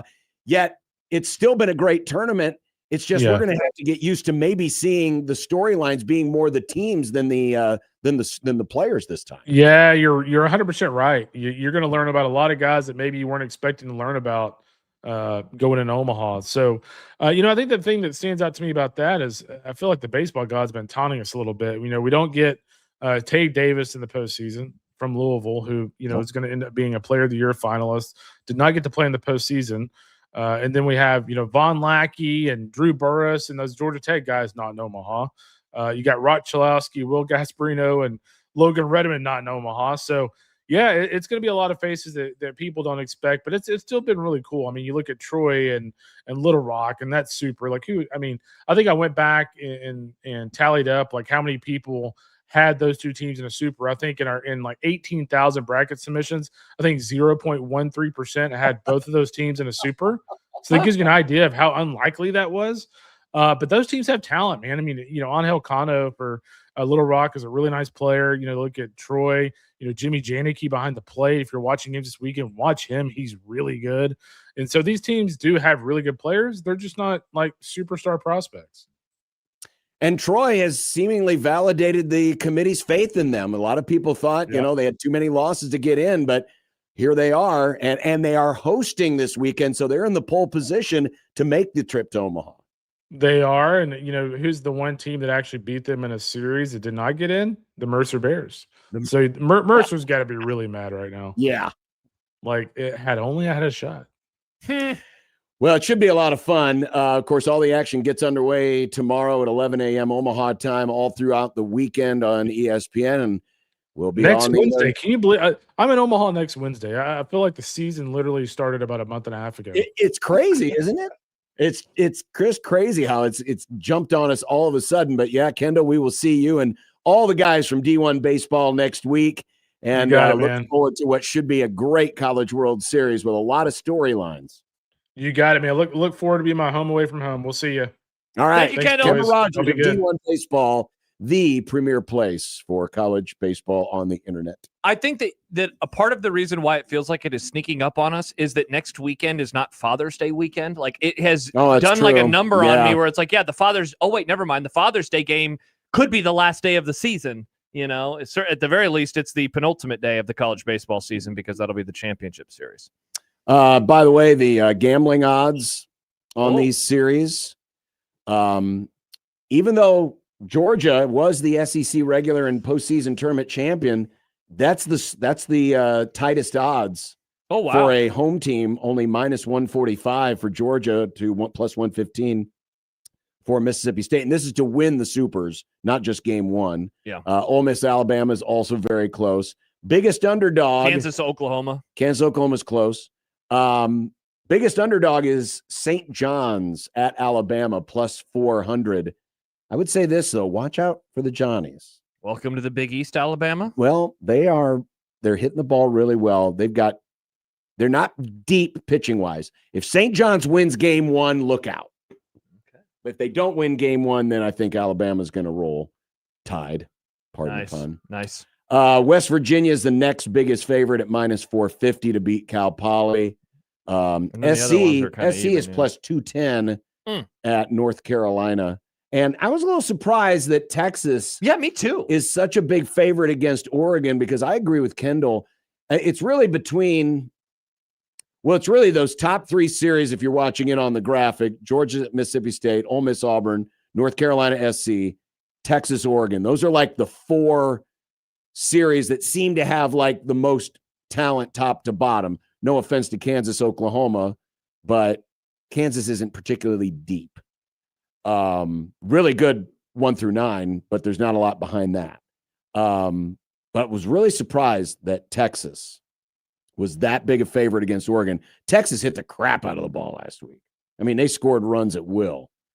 And Oregon played more of a low-scoring regional at home. But I agree with Kendall. I think that one, if I were to put a little sugar on an underdog, it'd be Oregon. Yeah, I think so too. It'd be Oregon. Yeah. And what was your list item, Nick, that some weird thing you guaranteed a Big Ten team was going to win the College World I just said Series? the SEC wouldn't. Oh. I said an SEC team wouldn't. Oh, I thought you had a Big Ten list item too. That they were going I to know, win the College World last year I said a Big Ten team would make the College World Series. See. Okay. So he's got two of them. Both of them are dogs, though. Dog. They're Big Ten teams, John. Legally, they're Big Ten teams. You have to refer to them as that on the broadcast next week if either makes it. You do. Or I just don't have to say it at all. Or you don't have to say it at all. That's true. Probably what I'll do. Okay. Man, I'm telling you, I was so close. So close to hitting my Big East 5-way last night. But then Jalen Brunson went crazy in the final minutes. Like an idiot, I took the under. Should have gone higher. Always go higher. Always go higher. But you know what? I'll try again in game 2, which is coming up on tomorrow. Friday. Thank you. With Underdog. And right now with Underdog during the NBA Finals, if you can find the player who walks away with the most steals in the series, you could win $1 million. They have set aside $1 million in the pot. So in addition to all the fun you can have by picking your favorite players and going higher or lower on a lot of different points, also look into making that pick. Who is the biggest thief in this series? And you can play Underdog in Nebraska. You can, John. Just download the app, put in our promo code 1620 the zone to score $50 in bonus entries when you play your first $5. I imagine Wemby will have quite the bounce back in game 2. Get your picks right. You could win up to 5,000 times your cash. And as John said, with Steal the Pot, even your losing picks can pay out. Download the app today and put in that promo code 1620 the zone. Must be 18 plus and present in Nebraska. Terms apply. Concerned with your play? Call 1-800-MY-RESET or visit ncpgambling.org.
Thoughts on last night's game? I thought that Okay, it was. now- Oh, you jerk, John. How much of it did you watch? Not a whole lot. Not a whole lot. Wow, Well, you're I not was- supporting the Big East? I can support them without watching. Mhm. I was I watching the guess Cubs that's true. again. Yeah, did they lose? Again. They Of blew. course. Well, then why are you watching? You could have watched the NBA Finals. It was a fun game. Back and forth affair. Spurs led by 14 in the third quarter. Knicks went on a nice little run. One of the Spurs went teams on a run won. late. And then the Knicks You know won. what triggered me though? I turned it on and I'm like, wow, how come this crowd is against New York? Oh, the jersey colors? I know, John. I know. They got to fix this. Tell Commissioner Nerd the Knicks should never be wearing white on the road. No, tell Commissioner Nerd that every home team should be wearing their That's what I lighter meant. color That's what I jersey. meant. That's what I meant. Every home team. Put them in the Lakers. It's their yellow jerseys. For the Spurs last night, it would have been their white uniforms. I cannot stand it. It's silly. Yeah. Really good game, though. Thought it was awesome. How about this stat for you, John? I wrote down a stat. Wemby, just 2 of 12 on shots that he attempted while being guarded by Karl Anthony Towns. And he committed 3 of his 6 turnovers. Wemby, I said it when we went to break, talking about our friends at Underdog. I imagine he is going to bounce back quite strongly tomorrow, but he did not look, he looked all out of sorts last night against the Knicks defense. I missed this, but a few weeks ago, there was an article in The Athletic about, which teams can defend the Spurs the best. And a bunch of GMs behind the scenes are like, it's the Knicks because they have all this size. And sure enough, they did not look rusty. And that was the thing that we were wondering about in the lead up to this entire series. Will they have had too much time off? And it does not seem like that was the case at all. They look totally fine. Meanwhile, you had an idiot fan get on the floor and try to do a selfie. Do you know about what happened with this? Well, yeah, he got on the floor and tried to get a selfie with Wembanyama. Yeah. And then the security got out there before he really got a picture. All right, so here's my takeaway from this. I have an actual honest to God, opinion. They kept showing it. They did replays of this. Normally when a guy was on the floor, I actually was like, good on you, ABC. Normally it's like, oh, let's show somebody in the crowd because there's a guy on the court. So maybe is this a new world that we're living in where we get to see the idiots? Well, but the reason why they wouldn't show the idiots, They didn't want to encourage people. Yeah, they don't want to encourage people to do it because that's why they're doing it, is to get the attention. Yeah. Well, they got the attention of the NBA. According to the league office, the individual who entered the court was arrested and will be banned for life from all NBA arenas. That man. A second individual will also receive a lifetime ban for his role in the incident. I cannot imagine how much money these two yahoos spent on tickets to only do that. What a couple of putzes. Yeah. Michael Severe has texted into the show. Explain to me the color thing for home and away. I don't understand. I never have. What does it matter? Now, are we sure this is Michael or Elon texting you? Good question, Nick. Now, This sounds legit because Michael is always famously, I don't notice the uniforms. To which my response is always, then how do you know what teams are playing? Yeah, which but other teams? it could also be Elon because he's famously kind of dumb too. So my answer to this, I don't know what yours would be, is very much tradition based. Well, yeah. Since I was a kid, since you were a kid, home teams in the NBA have always worn the lighter colored jerseys, and the road teams have always worn the darker colored jerseys. And so it's tradition. Now, that's not a good excuse for a lot of things, but in this case, I like it. Sometimes tradition can be a good excuse, and it just looks good. I think it looks. And for those of us who only drop in on these things and then quickly drop out, exactly, you get confused and you're like, wait a second. Yep. I thought this game was in New York. Aaron Papillion says NFL home teams are dark colors usually, and the Cowboys wear white at home. Yeah, and in the NFL, you'll have a few teams that will wear, white at home. Certainly in the early games of the season, they will wear white at home because it's usually so hot. I call those teams smart. Yeah, I like that the Cowboys are different in that regard, but I also love their road blues whenever they get a chance to wear them. So maybe I'm being a little inconsistent here, but at least in basketball, like hockey, I don't know if you remember this, when I was a kid, hockey home teams also wore their white uniforms, and then it flipped 20 years ago. They made a league-wide change. Road teams will now wear white uniforms. And it's that's fine, because here's the thing. I just want you to, I want to turn on the TV and kind of have a real quick idea on what's happening in that regard. So that's why, for me. Tradition. There's nothing wrong with tradition. You think every tradition should be upheld? I all didn't the say time. that, Nick, and that's why I was very careful with what I said about tradition. This is a tradition that I like. John writes in, whoa, did Nick just call Michael dumb? No, I called Elon dumb. Okay. Has Michael gotten his account back yet? I don't know. Let's see. No, the last tweet is still a retweet of Elon's scenario. I'm guessing not That because sucks. Man, I miss Michael's tweets. I know. Is he going to create a new account? You know, some people when I got my thing, I created Posh Jeterson. Is he going to create a new account? Cycle Mavir. There you go. Cycle Mavir. A great idea, Nick. I would follow Cycle. All right. Well, good luck, Michael. We're all counting on you. People might get to hear Michael on the radio at some point over the next couple of weeks for an extended period of time. Oh, yeah. Just excited all about baseball talk?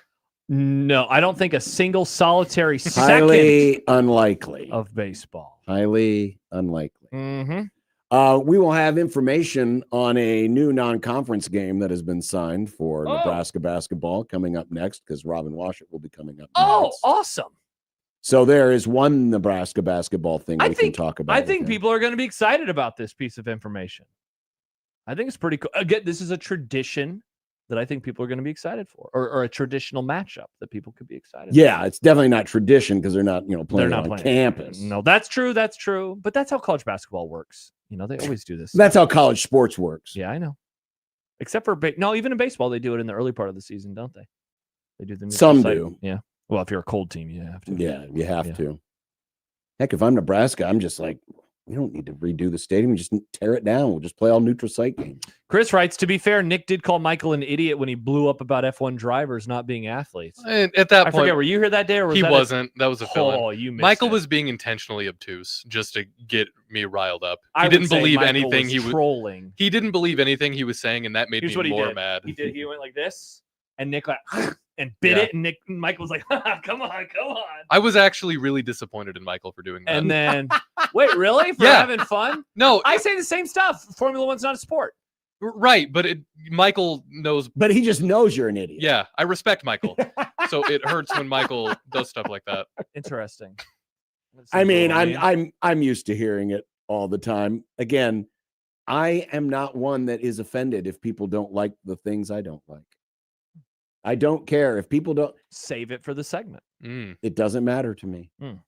I'm not like rub off on Nick. I'm not soccer fan who thinks there. everyone needs to love my sport. No, you don't. See, and it's not that I think everybody should love F1. I just want it to be acknowledged that it's athletic, because that's what he's saying. It wasn't a sport because it was unathletic. That's but what that's I just say. wrong. But again, why don't you ever yell at me about it? It's just wrong. There we go.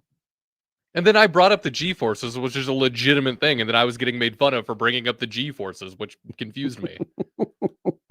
You try turning that fast and having your neck not snap. That'd be easy. Easy peasy. I could do it. Well, yeah. Get a banana in my tum-tum and I'll do it. Anyone can do it, just like anyone can run. Exactly. It's just some of us are smart enough to choose not Some to. people can run faster. Those people are more athletic. Maybe. Oh!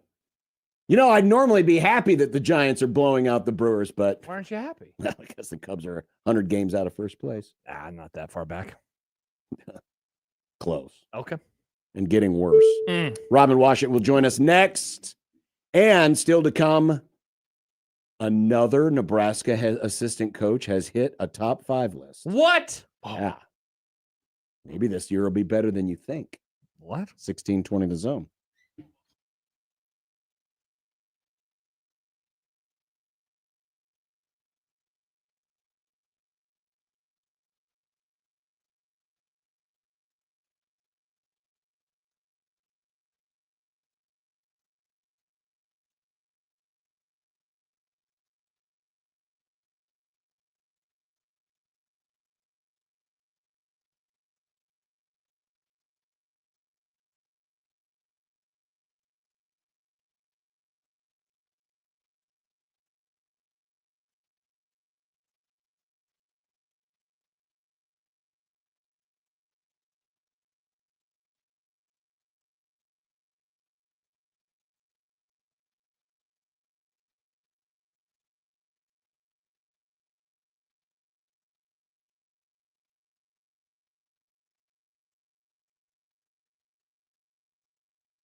Robin Washut of HuskerOnline.com, our regular Thursday guest, joining us on the Prairie Flower Casino Zone Hotline. You know, Robin, if Ole Miss can make the College World Series and a certain famous alum decides to show up in Omaha, my colleague sitting just a few feet to my left might get a chance to interview that great human being, that person whose face should be the fifth head on Mount Rushmore. Well, if Josh needs some help with some questions, I can give him some good ones. Like, what was going through your head in that playoff game down in Dallas, or when you opened Jerry World by handing the rival Cowboys a loss in their very first game in the stadium. I got all kinds. I forgot about that one. If you need some help. Oh, that's right. They did do that, and didn't then they? he signed the locker room, remember? I did forget. I'll be honest. I was if signed the locker room wall. If I talk to him, Robin, I'm going to ask him why he wanted to break my young, impressionable 19-year-old heart all the way back in January of 2008. He was going to win a few years later. Why couldn't he have just given me that one time? Just that one time. That's all I wanted. Then football wouldn't have had the greatest upset in the history of its sport a few weeks later. God. That's true. That's very, very Oh, true. man. See, the game that I remember, Robin, from that year against the Giants was the second time we played, the loss in the Meadowlands, because that was the day after Nebraska had lost to Texas. So I was already in a foul mood. And then Roy Williams did a hook 'em after scoring a touchdown, and he was a Cowboys guy. And so I was like, screw you, Roy. Don't remind me about yesterday. Wow. And then they blew it anyway. So I was just like double triggered. That may have been one of the worst weekends of my sports fandom life. God, I was in a horrible place. They set you up for all that was to come. They really did. Just preparing you for the future. I will. We will handshake meme on our love of Frank's hot sauce. If I do get a chance to meet him, I'll say I love Frank's too, Eli. It's my favorite hot sauce. Yeah, he puts it on everything. Yep, same. Well, we just got word. It's now official that Nebraska's got a non-conference date against a team they used to play twice a year down in Kansas City. Huskers in Missouri on December the 12th at the T-Mobile Center. Yeah, it's one that had been kind of in the hopper for a while. I know that there's been some talk about it for, a few weeks, and it was just kind of a matter of, getting everything formalized and, getting the contract signed so they could officially announce it. But this is kind of what Fred was talking about, the type of game that, Nebraska really has to lean into, not just, for this year, given, their struggles with trying to get anybody of significance to play them in a home and home, but also with the NIL component in these neutral site events. Like, that's a big factor now, is why you see so many different teams kind of scheduling multiple neutral site games like this, because, you obviously get the net boost with, playing away from your home court without having to go into the hornet's nest of a true road game. But then, you also get, some financial kickback with that to help, fund your roster for the future. So, I mean, there's a lot of pros to a game like this, and then getting it relatively close to home in a place where you just played last season and doing so against a former Big 8, Big 12 opponent. It's not a true home game against a, high major opponent that fans have been clamoring for all off season, but it's probably the next best thing given the circumstances Nebraska's faced. Robin, we talked with you a few weeks ago about the idea of the Pentagon and just how difficult it's going to be to get some really good opponents since it's really close and Nebraska fans have filled that building up. Like, if they're going to play neutral site games, this is the play, right? If you're trying to have better teams and better metrics type matchups moving forward in the non-con. Yeah, and you sacrifice some of the home court neutral site part of it, where like Sioux Falls is the furthest thing you could possibly get for a neutral environment. So, I mean, you're playing Kansas City or you're playing Missouri, and they're technically they're their own state, so they should at least have a little bit of their own contingency there. Whereas like the Sioux Falls game is about as home as it gets away from PBA. So it's, again, that's why I kind of say this is the best scenario for them. If you're going to have to leave the state and play somewhere, Kansas City, I'd put right up there as, maybe one of the go-to destinations for Nebraska, just because of convenience to get there, the familiarity with Nebraska fans, going to KC and getting the draw of a historical opponent like Missouri is to Nebraska. I know Fred spoke earlier this week. Summer workouts getting underway. What do you think the goals are? Last year you had a bunch of guys who were familiar with each other. It's going to be a little bit different this year, though. You do have a good core of returning players. What do you think the summer workout goals will be this summer? Well, for this month, it's just kind of acclimation. They report, unofficially, they report on the 7th, and then the first round of just physicals and medical exams and stuff like that start on Monday. And they'll just kind of gradually ease into that, get guys, make sure everybody's checked up, ready to go, get individualized workout plans with a new strength coach. I'd probably put that right on top of anything with Michael Chapman, really just kind of installing his plan to get, to replace some big shoes that Kurt Joseph leaves. And, the strength coach, you could make a case, is one of the most important positions on the staff, given the amount of time that they spend with players. I mean, they spend more time with these guys than the head coach does. Yeah. Sometimes, because they're allowed to be with them all summer, and then they're with them all season. And so this is, probably say for the next few weeks, going to be as important as anything, getting, Michael Chapman familiarized with these guys and getting programs laid out, making sure all the physical evals and everything are good to go. You got a couple guys still coming off injuries, and they have to make sure that Price is ready to go, Connor's ready to go. And so a lot of that stuff going on for the first few weeks. By the end of the month and into July, that's when you start to see more of the team work, and it's kind of be small group individual stuff up until then. And then you get system install towards the end of the month. And then once July hits, that's when the actual full team practices will really start to ramp up.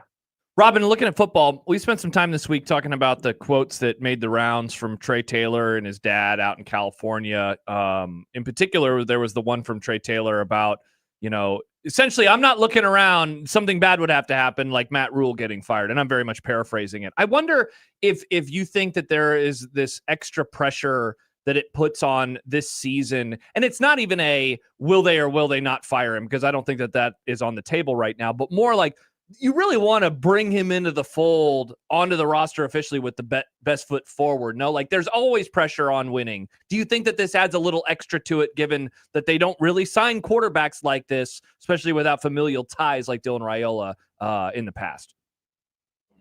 Yeah, I mean, I would say Trey is about as committed as I've seen a player of his profile be, just with how, vocal and active he's been, and not just cementing his commitment, but actively trying to help, build the program. So, I mean, that kind of puts him in a unique territory in my mind where, yeah, he's going to get courted. He's still going to get phone calls. And sure, I think this season, is important. I mean, it's important for many reasons, but as far as the Trey Taylor situation is concerned, I mean, you got to show that, what you're doing is working, and show that what he's going to be walking into is going to be set up for success to allow him to help take the program to that next step. Because if you revert and all of a sudden the walls are caving in and there's just a terrible vibe around the program, then yeah, that's, going to be something that you're going to have to try to, work against as you bring him in there and kind of flip the page towards, building the future around him. So I don't know if it's any end all be all, like you said, but I do think that there is value in, making sure that there's continued progress this season, and at least showing that what the long-term plan Matt Rule had, especially as they kind of transition with, the new era of quarterback, is, starting to at least take some footing and show that there's a good foundation for Trey to walk into once he finally does arrive. Robin Washut, HuskerOnline.com. Robin, in addition to covering, of course, football and basketball, is also covering the marriage scene. Apparently, yes, it's gonna be a new, just like in the paper, they have the engagement announcements. Husker Online is going to be having engagement announcements now, because might as well, half the basketball team. And it all happened in what, Robin, 3 days or something? 2 days of each other. Yeah, pretty much. So they had, Price was the first. So the engagements actually happened at various times. I think Price he actually proposed like a week before he made his post.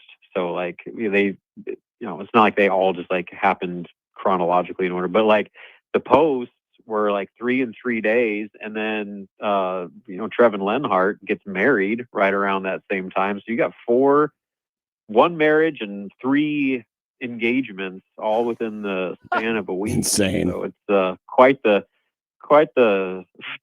vibe around Nebraska basketball with all the love that's going around the program.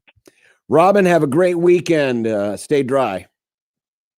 I will do my best. I'm actually headed out west to the mountains, so have nice. fun. dry out there. Nice. Yeah, I'm taking the family out for a little summer vacation. I'm going to pack the SUV up and head out Chevy Chase style. That is a dad move if I've ever heard one. I can't wait. I'm sure it'll all go great. Yeah, definitely. All right, Robin, take care. Have a safe trip. Bye, Robin. Yep. See ya. Robin Washut joining us here on the Prairie Flower Casino's Zone Hotline. All right, so coming up, we already know that Jeep Wade was listed by the Matrix as the number 1 offensive line coach in the Big Ten. Mm-hmm. Dude hasn't even coached a Big Ten game yet. Mm-hmm. But a second Nebraska assistant Mm. has hit the top 5 list. And I'm going to kind of circle back a little bit, too, to something that Sam McEwen in the World Herald wrote about earlier this week in his column regarding Trey Taylor. Okay. But it had to do with assistant coaches. Okay. Also, Dan Campbell is not impressed.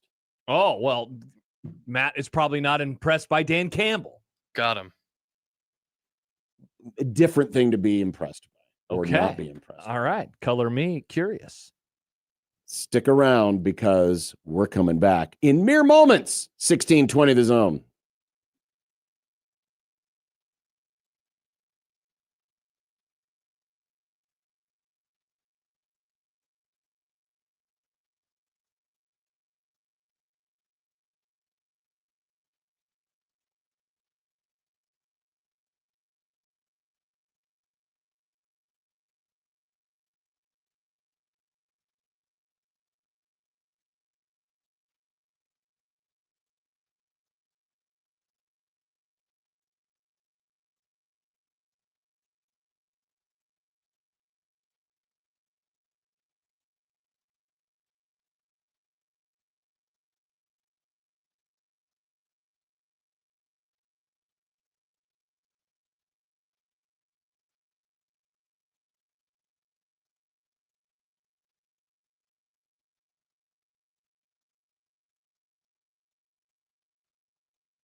The NFL is all aflutter over the big trade this week, Myles Garrett. But don't count Dan Campbell among the impressed. Oh, really? The Lions head coach was asked today at his media availability about the Rams getting Myles Garrett, to which Dan Campbell, and I can only imagine he said it in his typical, very deep voice. Yeah, good for them. They've won it now, right? Good mindset from you, Dan Campbell. I Guys, agree. It's a long season. That is a good mindset to have. You never cede anything. If anything, I'm sure coaches like Dan Campbell will use it as motivation. Are you playing the Lions this year? No, I don't believe so. I don't think so either. Don't believe that's our cross-division game. Nope. So, yeah, if I were Dan Campbell, I'd be the same way. Mm-hmm. I saw a prediction, a bold prediction. Yeah. That the Lions would win the North and win it comfortably. Because they're due to have comfortably. They're due to have a big bounce back. I'd say that's bold. After a injury-filled last couple of years, and they have a weaker schedule. The Lions winning the division, picking that is not bold. Picking them to win it comfortably, I would say, is bold, because I think that's a very tough division in football. That said, like, I could see all of the teams having a surprisingly, bad season, where you take a step back. It would not shock me at all if it happened. The Packers, their roster decisions have been pretty interesting over the last couple of years. Micah Parsons isn't going to be back for a little bit. I mean, the Vikings, I think Kyler Murray is going to be a much better quarterback than McCarthy was, but, there's no guarantee there. The Bears, they are a prime team to take a step back, of course, so it wouldn't surprise me in that division, I guess. So we told you earlier this week that Jeep Wade, the Matrix, our good buddy. Oh, Gideon Pillow Wade. Gideon Pillow was named the top offensive line coach in the Big Ten. Now, this was the Matrix. The top pillow. Those of you, especially those of you in Central Nebraska who weren't with us when Dave Bartu was a semi-regular guest. Dave is he's a guy who loves college football. He also loves farming. Yeah. Oh, nice catch. Stole a home run. But he loves the analytics side of football, and he's always been about coach effect. Well, and what is coach effect? Explain coach effect. Well, coach effect essentially is if you do more with less. If you do more with less, you're considered. It's a simple formula where if you beat more teams that are talented than you, he credits that to coaching. And he has his, obviously, he was very early in the analytics train, and so he has all sorts of proprietary data that he uses to look at roster strength and how good rosters are. And if, Nebraska beats Ohio State, for example, let's say, I know, cue the laughter. That would be a +1 in the coach effect for Matt Rule. Correct. Vice versa. It'd be a -1 for it'd be a -1 for Ryan Day. And that Nebraska's head coaches sadly have had a lot in the minus category over the last years because, as we always talk about, their roster on paper is pretty good. Yeah. It's pretty solid, and they often lose. In the beginning, it was just about the head coach, but now he's broadened out and he looks at all of the assistant coaches as well. And he's got a team, Adam McClintock, who is the CFB professor on Twitter, helps him out as well. But they do a lot of stuff for college programs as far as the analytics side of things. Yeah. Well, this week Matrix Analytic has been putting out top 5 assistant coaches at each position group in the Power 5. And this is where Jeep Wade. Now you're saying, well, how can Jeep Wade be the top offensive line coach? He's never coached in the Big Ten. He's been a coach, though. He has been a coach. This is grading what he has meant to his offensive lines at Georgia Tech. Yeah. And based on those grades, and I don't have all the proprietary information, and I'm not going to try to explain it. No. But they have a formula where they look at development, they look at talent, they look at how these teams achieve, they look at how they protect the passer, they look at how they run block, and they spit out a formula. And that's where Jeep Wade ended up number 1. Mm-hmm. Well, today it was wide receiver coaches and Da'Keil Shorts, who also, like Jeep Wade, has barely coached at Nebraska. It was this year Year 2, I believe. Yeah, year 2. Yep. Da'Keil Shorts is number 4 wide receiver coach in the Big Ten. Dennis Simmons at USC, who's been coaching for 16 years, by the way. Wow. Was number 1 with a bullet. I mean, and you can see there's a rating system. Kevin Cummings at Washington, Mike Shanahan at Indiana, then Shorts, then Justin Stepp, the receiver coach at Illinois, who's also been coaching for 13 years. But of these coaches, Shorts has only been doing it for 5 years. That's the smallest tenure of any of these 5 coaches. But that is a second Nebraska assistant that has now showed up in the top 5 of these lists. So 2 things. One, Wazy 4, first of all, writes, Da'Keil Shorts has put 1 dude in the league in his career, LOL. So I think Mr. Wazy 4 doesn't agree with this ranking. No, it's not. But it's not just about how many guys do you put in the league. Well, some of it is going to, I mean, it's also about how they perform and how you have recruited and how those players have gotten better at the college level. Mm-hmm. The other one, I think this is an interesting question for Matthew, and I feel like it can encompass both this and the Jeep Wade stuff. When's the last time we hyped up our assistant coaches and they actually performed up to the hype?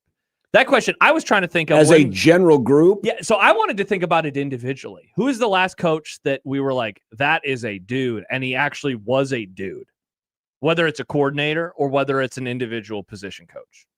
Well, I mean, last year we obviously had God, I forgot his name. Who are you talking about?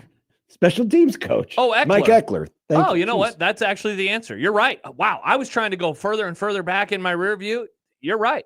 He surpassed it for me for his first year. Yeah. They were way better than I expected them to be.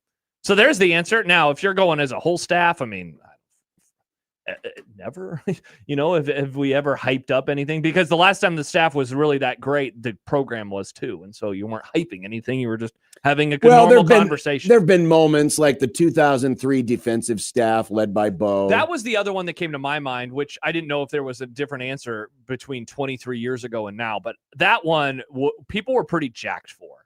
Plus, the cynicism with Husker football in 2003 was so much less than it is now, because the championship era wasn't that far in the rear view. And so you figured, just need a fresh coat of paint and everything's going to be fine. And they're going to be able to bounce back. I mean, I guess maybe the Callahan staffs for recruiting reasons, certainly, than on-field reasons. But there was definitely excitement with those guys. And, there was just this institutionalized appreciation for the assistant coaches under Tom. Definitely. But again, that I would say that's less hype and more general excitement, because they were great,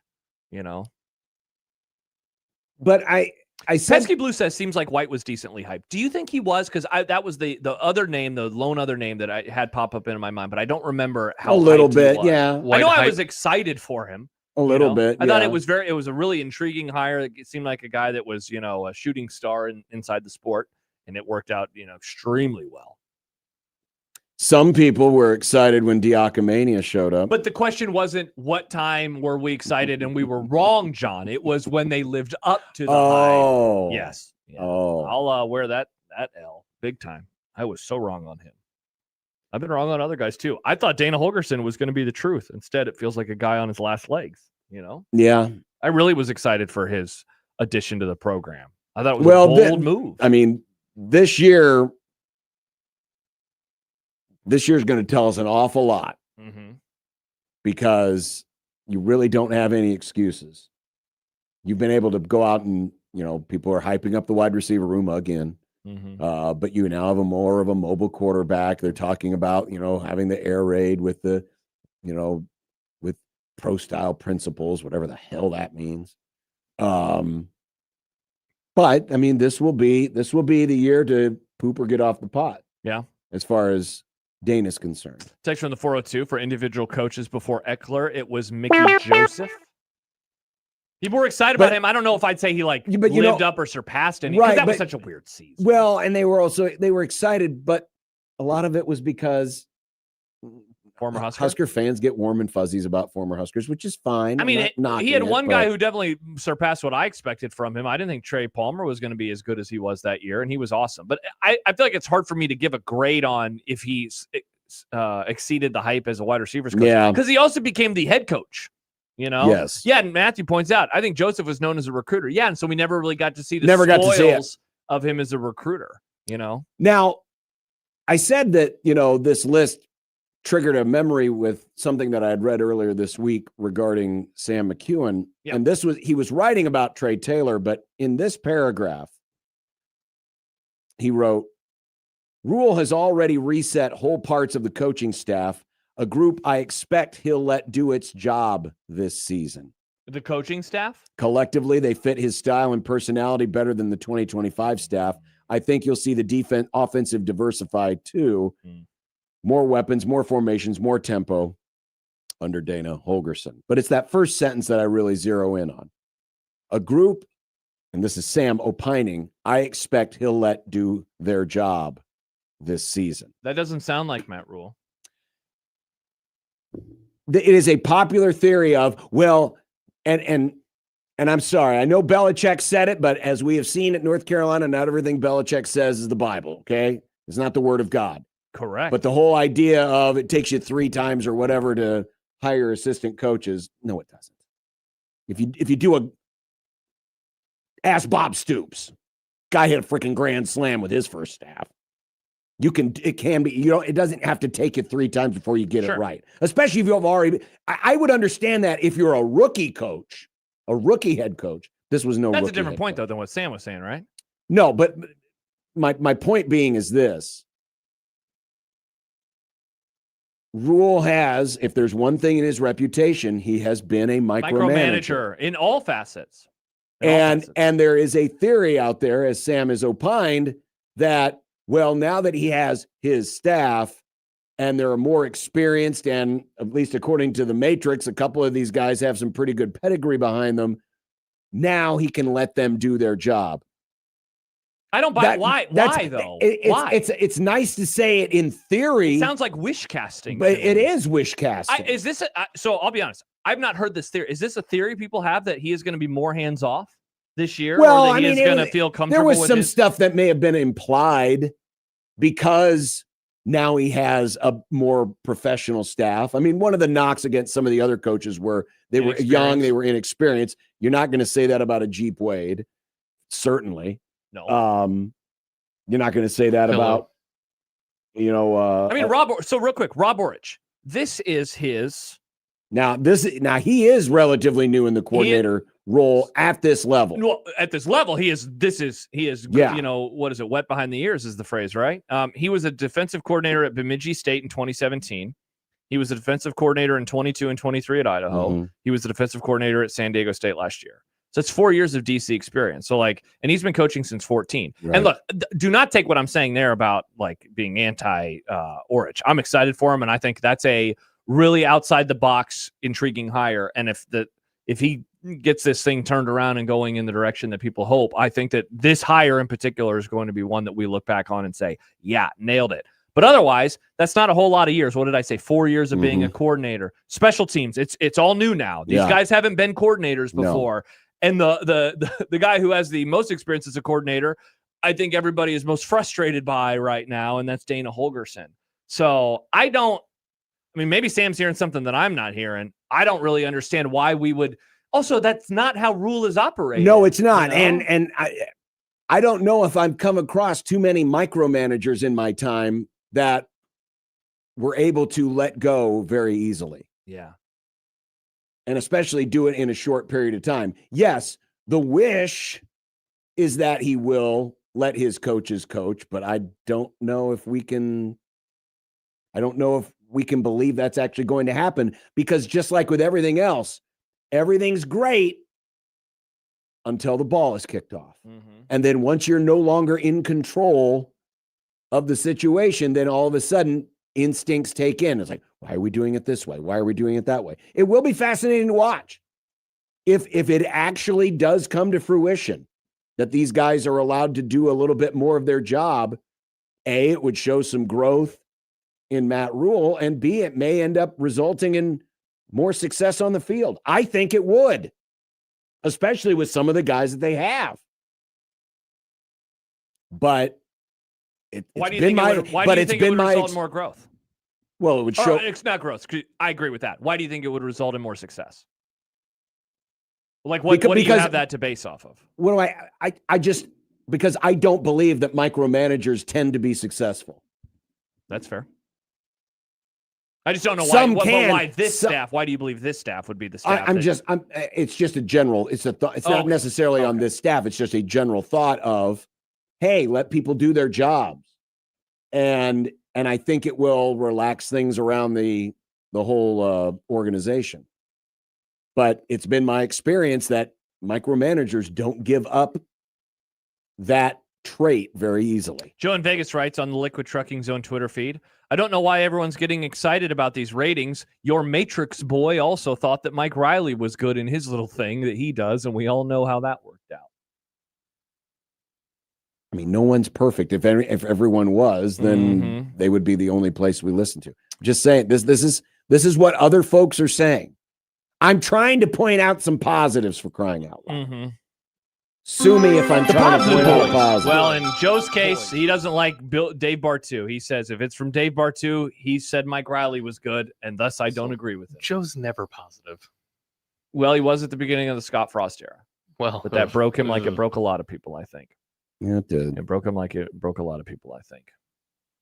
No, I hope. I wonder where Sam. I wonder why Sam thinks this. You know. And I'm not saying, show me your sources, but I'm just curious, is this something he is hearing? Is this an idea? It might just be an idea because it is a more, but it's not more experienced. In some areas, it's more But it's not in two of the coordinator spots. Like, I don't buy that. Butler had 1 year of being a coordinator, but he has been around in college football for many, many years. The special teams, that was the most experienced guy they've ever had at that spot, and he got along swimmingly with him. I don't know. So I don't know why we would this isn't that experience of a staff, and all told, I mean, I guess it is in some spots, but not two of the three coordinator spots, not so much. And again, do not take what I'm saying about Orich as a negative. Special teams is a different story with me, but Orich, I'm excited by him. I think that can be a really good move. And, if he's able to make that jump, that's the thing that I like most about him. He made the jump up to San Diego State, and when you take into account opponent adjusted, his defense was really, really good. Really, really good. Asian Joe asks on YouTube, if that's the case, why didn't Rule just hire more experienced coordinators in year one? And he kind of did, right? I mean, fully, I don't know how many years he had under his belt as a special teams guy, but it wasn't like that was his first rodeo. We talked about Tony White and Satterfield, the knock on a lot of these hires, and this is where now I circle back to some of my general frustrations, is that I feel like Nebraska often hires dudes that other schools wouldn't be interested in. Tony White, outside the box hire that I think showed, of course, the interest level. I'm hoping that Rob Orich can be the same. Marcus Satterfield, the fans at South Carolina were so excited when he was gone because his offense was terrible there. Like, that's not what you want. You never want your team to hire a coach and the fan base that just had him say, good luck. That's never a good feeling. No, it's not. You want them to say, God, you got that guy? Like, he is awesome. You're going to be so excited for it. I remember seeing that with Tennessee fans last year. Like, oh, man, you got Eckler. Like, look at what he was able to do with his special teams here, And I have to imagine San Diego State fans would be saying, all 10 of them would say the same thing about, hiring their DC. I think they'd be like, oh, bummer. Coming up, we've got a pair of 100 days, but the first one will be on college football. Awesome.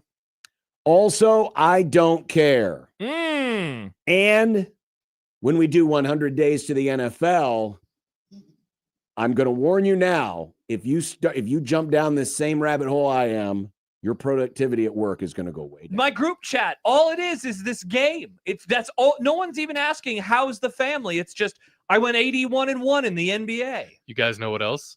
We also still have a pair of tickets to give away for Motionless in White. Keep listening. Well, you didn't even mention that before, but I guess you have now.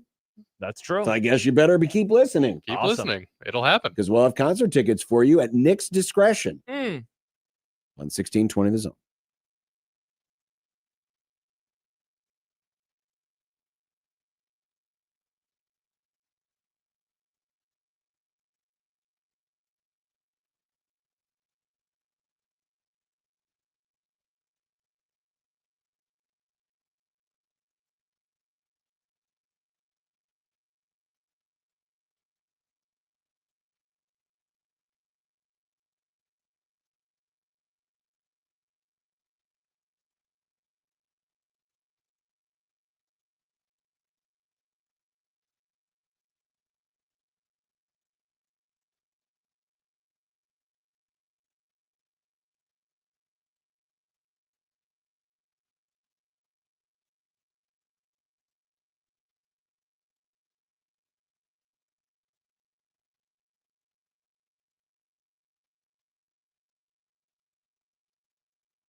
morons, doofuses, money-hungry clowns who don't care about you, only that you keep pouring your love and money into their constantly changing for the worse product. But we love it.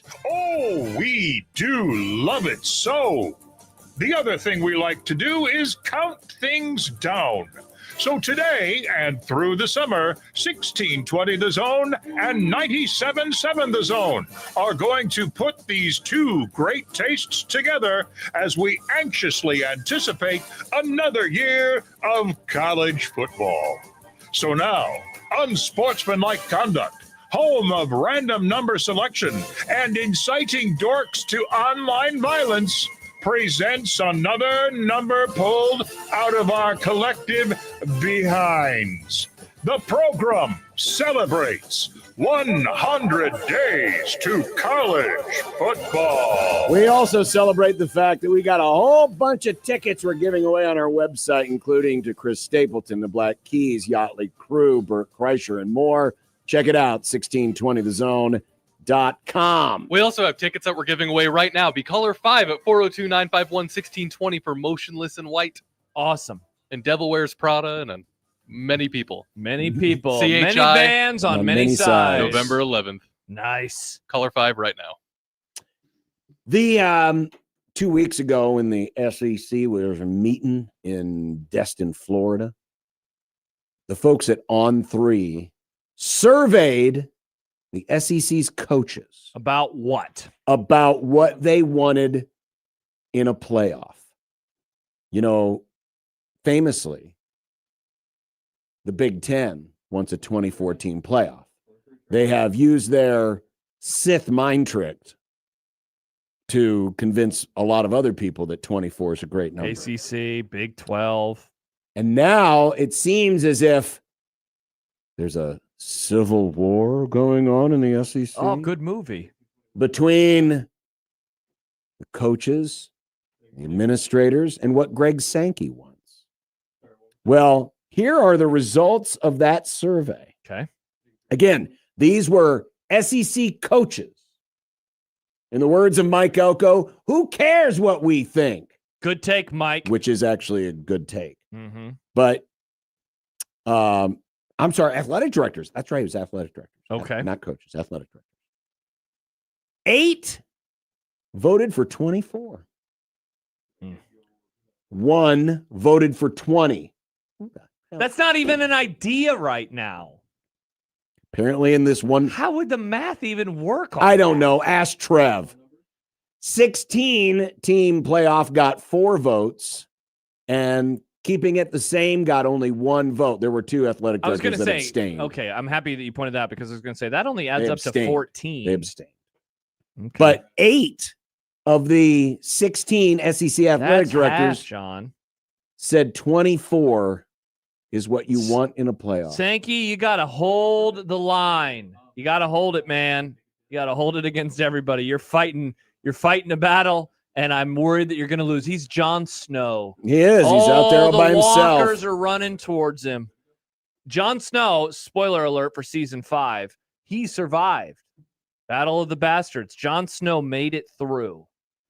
I'm worried, John. I'm worried that Sankey is going to get killed by the walkers. I do wonder if sorry, Nick, I'm worried. If this and I know that the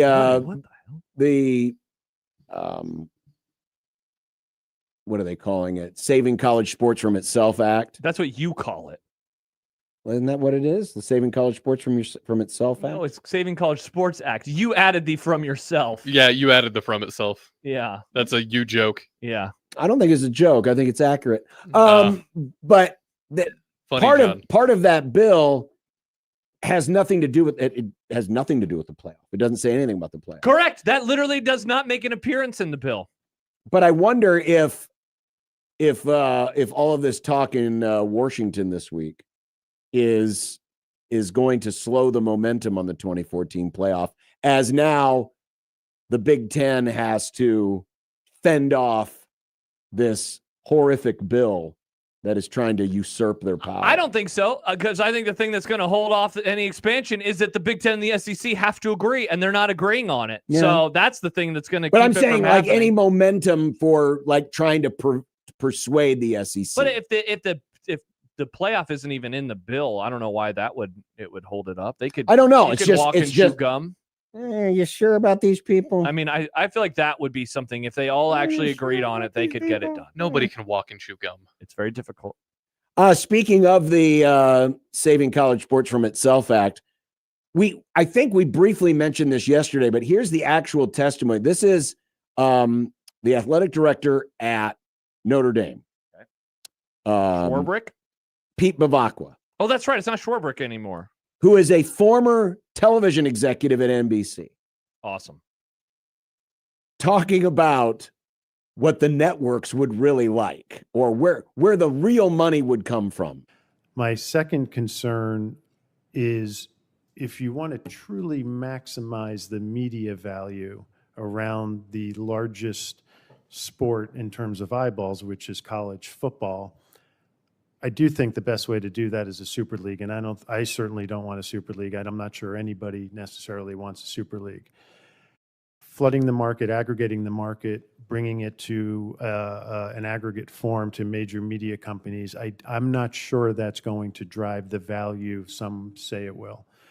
If you wanted to maximize media value around college football, I think you would take 24 to 30 teams, create unbelievably competitive scheduling where a team like Notre Dame would play Alabama, Georgia, Penn State, Ohio State, Michigan, and start to get a number that more closely resembles an NFL number. I could be right, I could be wrong, but that's why I was encouraged that it's a voluntary application and that a lot more work could be done over the course of the next series of years to see if the value could prove itself out. So he's literally he's spilling the beans. He's just saying, hey, if you really want the big money, do the Super League. Do the thing we don't want to do. Do the thing we don't want you to do, or we don't want college sports to do. Also the thing that you're trying to save college sports from itself. It's like the scene in Walk Hard where he's talking about... Wrong kid died. No, not that scene, Nick, but good reference. I'm going to do acid with the Beatles. It's talking about drugs, and he's like, oh, does it give you a hangover? No. Oh, well, you probably get addicted to it. It's not habit forming. That's what he's like. Oh, man, the Super League. I bet it wouldn't make a whole lot of money. No, you'd make so much money. Oh, but the matchups wouldn't be very good. No, you could have Notre Dame and Alabama and Georgia and Penn State all the time. Oh, man, but those games wouldn't be good. They'd be the best games. I think I want that Super League. You don't want none of this. Yep. That's what he did there. Well, apparently the Big Ten is going to be twisting arms there on Capitol Hill to try to get those provisions out, because the Saving College Sports from Itself Act does in its wording prevent a Super League from happening. Thank God. Keep it that way. But keep it that way. If a Super League were to happen, I'd be interested to see what the tiers of that Super League would be. What do you mean? Because, like, obviously you'd have the top tier, right? Alabama, Notre Dame, whatever. They'd be the very top. But then naturally there would be, like, other tiers of less popular schools in the FBS that would just... Oh, you're saying outside of the Super League? Yeah. No, like, they would be in the Super League, but they wouldn't get priority. Like, you're going to want to play Alabama and Notre Dame, and that's going to kind of take a TV slot, and then the other ones are going to kind of get left behind. No, I don't think so. Not in. You don't think so? No, not if they're in the Super League. well, I think what Nick is saying is Well, I asked him about it outside of. what Nick is saying is that, you know, Like, are you talking about like Iowa State? Or are you talking it's about just like in the NFL. There's like there's Nebraska. tiers. Nebraska's not going to be at the same No. level as like Notre Dame, like that kind of No. game. Whatever game. But like in Nebraska the plays, it's in gonna the be, like, three NFL, tiers usually down. it's the bigger market teams or teams that have a great history, like Dallas, always gets a little bit more favoritism, whether they win or lose. Yes. Favoritism in terms of like television and those types of things. Yeah, there's always a pecking order. Yeah, I know there is. I'm confused. I think that's what he's saying. That's what I was trying to say. But are you saying like a pecking order and how we would literally like discuss it, or like a decided pecking order? I thought he meant the latter. It'd be more in the how they're covered. Yeah. How the teams are covered. That's kind of what I was. It was just like it'd be a natural. Yeah, it's tier natural. system. Yeah, it's I thought natural he meant, selection. Like, literally, it Yeah, would it's be like natural you're in selection. tier Like 4. obviously we're going to talk about Nebraska because we're in Nebraska. And nationally. that's been at the heart of my argument why, if you're a Nebraska fan, you do not want this, because assuming Nebraska would be in a said league, They would be one of those teams like, It'd be like Rutgers in the Big Ten. like the Carolina Panthers. Well, maybe they should get their act together and then they could be good inside. Has Nebraska thought about being better? Mm. If you're good, you get to be at the top. I know. It's like a pretty wild thing. I don't know. I know everyone's afraid of trying, and they're like, what about the easy games? You could try to be really great again. You could try. That'd be my recommendation, but You certainly could. I'm a moron. You certainly could. Mm-hmm. You could try. Do or do not. There is no try. Yeah, true. Yeah. By the way, Tony Petiti said yesterday, he's setting the record straight. We have never wanted a Super League. It's everyone else that's claiming we want a Super League. That's what he I said. believe you, Tony. Keep it up. Keep up the great work. My shirt that says I never wanted a Super League is bringing on more questions that the shirt answers. The shirt already answers it. Precisely. All right, coming up, it's time for I Don't Care. Awesome. I have one that the folks will not like, and I'm sure Biff will be straight to his computer as soon as he takes out the trash. Ooh, or is this going to get aggregated? But I also have one that hurts me deep. But I thought you don't care. So if you don't care, I don't care. It shouldn't hurt you at all. You'll understand when you hear it next. All right. On 1620 The Zone.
I don't care. I don't care. I don't care. I don't care. I don't care. I don't care. I don't care. I don't care. I don't care. The segment is called I Don't Care, but I do care that you know about 72 Table and Tap, where you can get two $25 gift vouchers for the price of one starting tomorrow morning at 9 at 1620thezone.com, and be listening to Happer and Schaefer for a chance to win these gift vouchers. You know, yeah, I'm glad you did that. 72 Table and Tap, this week's Zone Deal, 1620thezone.com. What are you about to say, spicy boy? Whenever Josh and I refer to Happer and Schaefer, we do it in the singy voice, the way that you should say the name of Happer and Schaefer, our morning show on 1620 The Zone. Yeah. You just say Happer and Schaefer. You treat it like slop. I don't think he listens to it. Why don't you add some zing, some spice? Because I'm reading a thing on here, and it says nothing about Connor singing. and Mike. Connor and Mike. I don't sing it. Sue me. I wish I could. Me too. I don't care. Oh, it is the segment, John. I don't care Which one is this? The triggered one or the one where you're triggered? about the Elite 11. Oh, John. Quick, don't make fun of me. Nick's a loser, everybody. Oh, crap. He couldn't say any words last segment. Now this has nothing to do with interesting. Trey Taylor. Interesting. Great, good for him that he won it. But these types of things are, to me, what the NBA three-point shooting contest are, or whatever it is they do at the NFL Pro Bowl games. You know, it's a skills competition. Sure. It's great that he won it, But I can't get interested in it. Wow. John just made the message boards mad again. I think And it's you know what I cool. think of that? I don't care. Oh, nice job by you, John. Also, I mean, let's face it, it's only a little bit of what football is. The real football happens with pads on, 11 on 11, and 80,000 people. And stuff. It's a little different. But yeah, these things, these types of events, I've never gotten into in any sport. I don't You care. and I are the same in that regard. All right. You and I are the same. I want to read one from Brian from Bellevue before I get to mine later on. I don't care about the dumbass fan that got a lifetime ban from the NBA Finals for trying to get a selfie of Wemby. They got what they deserved. Have you guys ever thought of having a segment called the Dumbass of the Week? Love the show. Thank you, Brian. Remember Screwball of the day. That's Nick, exactly what I thought of, because next week was always the week that Screwball would make their appearance. Uh-huh. And so, yeah, we kind of did Dumbass of the Day, but it was called Screwball of the Day. Yeah. Yeah. That guy's an idiot. I don't understand paying that much money and then getting banned from a sport forever. I don't understand it. Also, the game was good. Like, I would want to be there to watch the. Now, obviously, this person is a Yahoo, doesn't care. Probably has backing from somebody that I would despise. Maybe this fan doesn't care. They obviously don't care because they're okay with getting kicked out. Idiots. Nice. Is it my turn? Your turn, Nick. So last night I was on Twitter, and I saw a tweet from Matt Norlander. We're going to talk about this more. You guys are going to talk about this more in content later. But here's the tweet. Breaking. Next season's big Duke-Michigan game that was initially announced for MSG is being moved. The teams are finalizing plans to play at the home of the Miami Marlins. Yes, a baseball stadium. And that's where I take exception. He's saying, yes, a baseball stadium, as if it's crazy that anything other than baseball could happen at a baseball stadium. There's going to be a volleyball game at a baseball stadium soon. I don't care where they play basketball. Why does it matter? They're just going to play basketball. Just do it. Just play I don't care. I like how in the content, the question that you wrote earlier today, Nick, was, yes, a baseball stadium. You use that exact same phrase. I was quoting. Interesting. I was quoting to make fun of it. Wow, that's not what I expected. All right, so you're triggered. I don't care about the 2026 Cubs anymore. That's not true. I am out on this team. They are Nice bad. jersey. I still love my team. I just don't care about the 2026 Cubs I still anymore. love you, dear. I just don't care about you anymore. Whoa, Sean, don't say that to your wife. I have I love your checked out scout. on this team. Is that true? I will check the scores, but I'm not going to until they actually start looking like they care, until they get a manager who actually looks like he cares and manages like he cares. I don't care. Wow. They were 3.5 games up in the NL Central on May the 8th. Today, June the 4th, they're 6.5 games back before the Brewers lost today. But that's not the point. The point is they've lost 10 games in the standings in less than a month. That's pretty insane. That seems impossible. You have pissed me off. And I don't care. I'll check the scores, but I'm not watching. I don't care about this weird movie about He-Man. I don't even know what a He-Man is. He's a master of the universe. I don't care. Every commercial and trailer I see, it looks like sci-fi, not even sci-fi, it looks like special effects slop. I don't care about it. This is something from your youth. It's based off of He-Man, Masters of the Universe. I don't know what that is. It's one of those 80s It was a cartoons cartoon that was also used to push toys. I never watched like it. Transformers. I remember when I saw the trailer for the first time in a movie and it was like, The Legend. And I was like, who? I don't even know who this guy is. Well, that's more on you, I think. Maybe it is. Odson gave it a 3 out of 5, which He's already I think is seen pretty it? good. Yeah, he liked it. How? I thought it was out today. Oh, he saw it. Dang, good on you, Josh. Yeah, I don't care. I like Skeletor. I think he's a goofy concept for a Skeletor's from villain. He-Man? Yeah. I've heard of Skeletor before. Yeah, he's the bad guy in I He-Man. don't care. He's a skeleton man. Of course he's bad. Hey, a basketball game from November 7th is on. Is this at a baseball stadium too? Yes, a baseball stadium. I wouldn't care if it What were. is it about that phrase that you don't like? It's just, it implies that it's crazy that they're playing a basketball game at a is. baseball stadium. It is. Have they ever done that before? I don't remember. It's a basketball game at venue base- used to play stuff in. It doesn't matter. Yeah, but now they have to set it up to play basketball in. They're going to a lot of work for a Nick, basketball the whole game. bit about Nebraska playing volleyball in Chicago is that it's at a baseball stadium. Yeah, I but feel it's, like you're defending this because it's baseball. It's not being negative on baseball. I'm not defending anything about it being baseball. I'm just saying it blows my mind that they're acting like it's some crazy concept. Like, could you imagine they do something like this? I mean, I was like, it's like they're not playing on an aircraft carrier. That would be cool. Well, they did. That'd blow my mind. They did do do that. They That's what I'm literally saying. did do So that once. we've played on aircraft carriers. Why is it so inconceivable that they're playing at a baseball field? Well, it's not that they're playing at a baseball field. It's why they're having to play at a baseball field, which we will find out more Yeah, about I don't know why. in I content. can't wait. coming up in content Mm. a little bit later on. But coming up next, it's the happy hour, Awesome. which will include 100 days to the NFL and a fun game that I'm warning you now, it's addictive. Mm. It's very addictive. We love being addicts, don't we, folks? We'll explain and we will play it to see which one of us can draft the best team. Okay. Next on 1620 The Zone.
Happy hour's on air. Wow, when was the last time we heard that? Happy hour? Yeah. Probably last Thursday. Something like that. Welcome to the happy hour. Has it stopped raining yet? I think it's supposed to rain for a while. No, it's raining. It's wet. It's still wet out there. I don't know. I'm not It's the seeing water on the ground. It doesn't look like anything's hitting. No, I am still seeing think I some can see windshield some- wipers on. I think I can see some drops. It's still raining. Stop! Just stop! Wait till I get home. Needed the rain, John. It was so dry.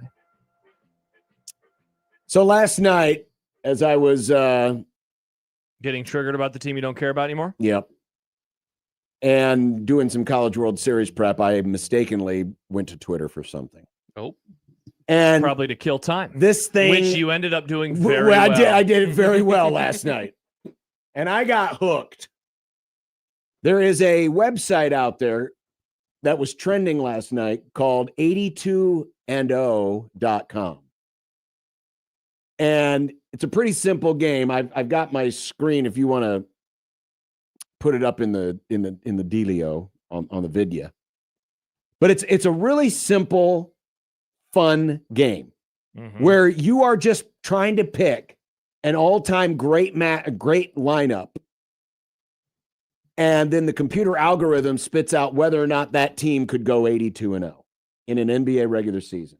Now, there's a game element to it where you don't just get to go and pick the players, but you have to spin and it gives you a team and an era.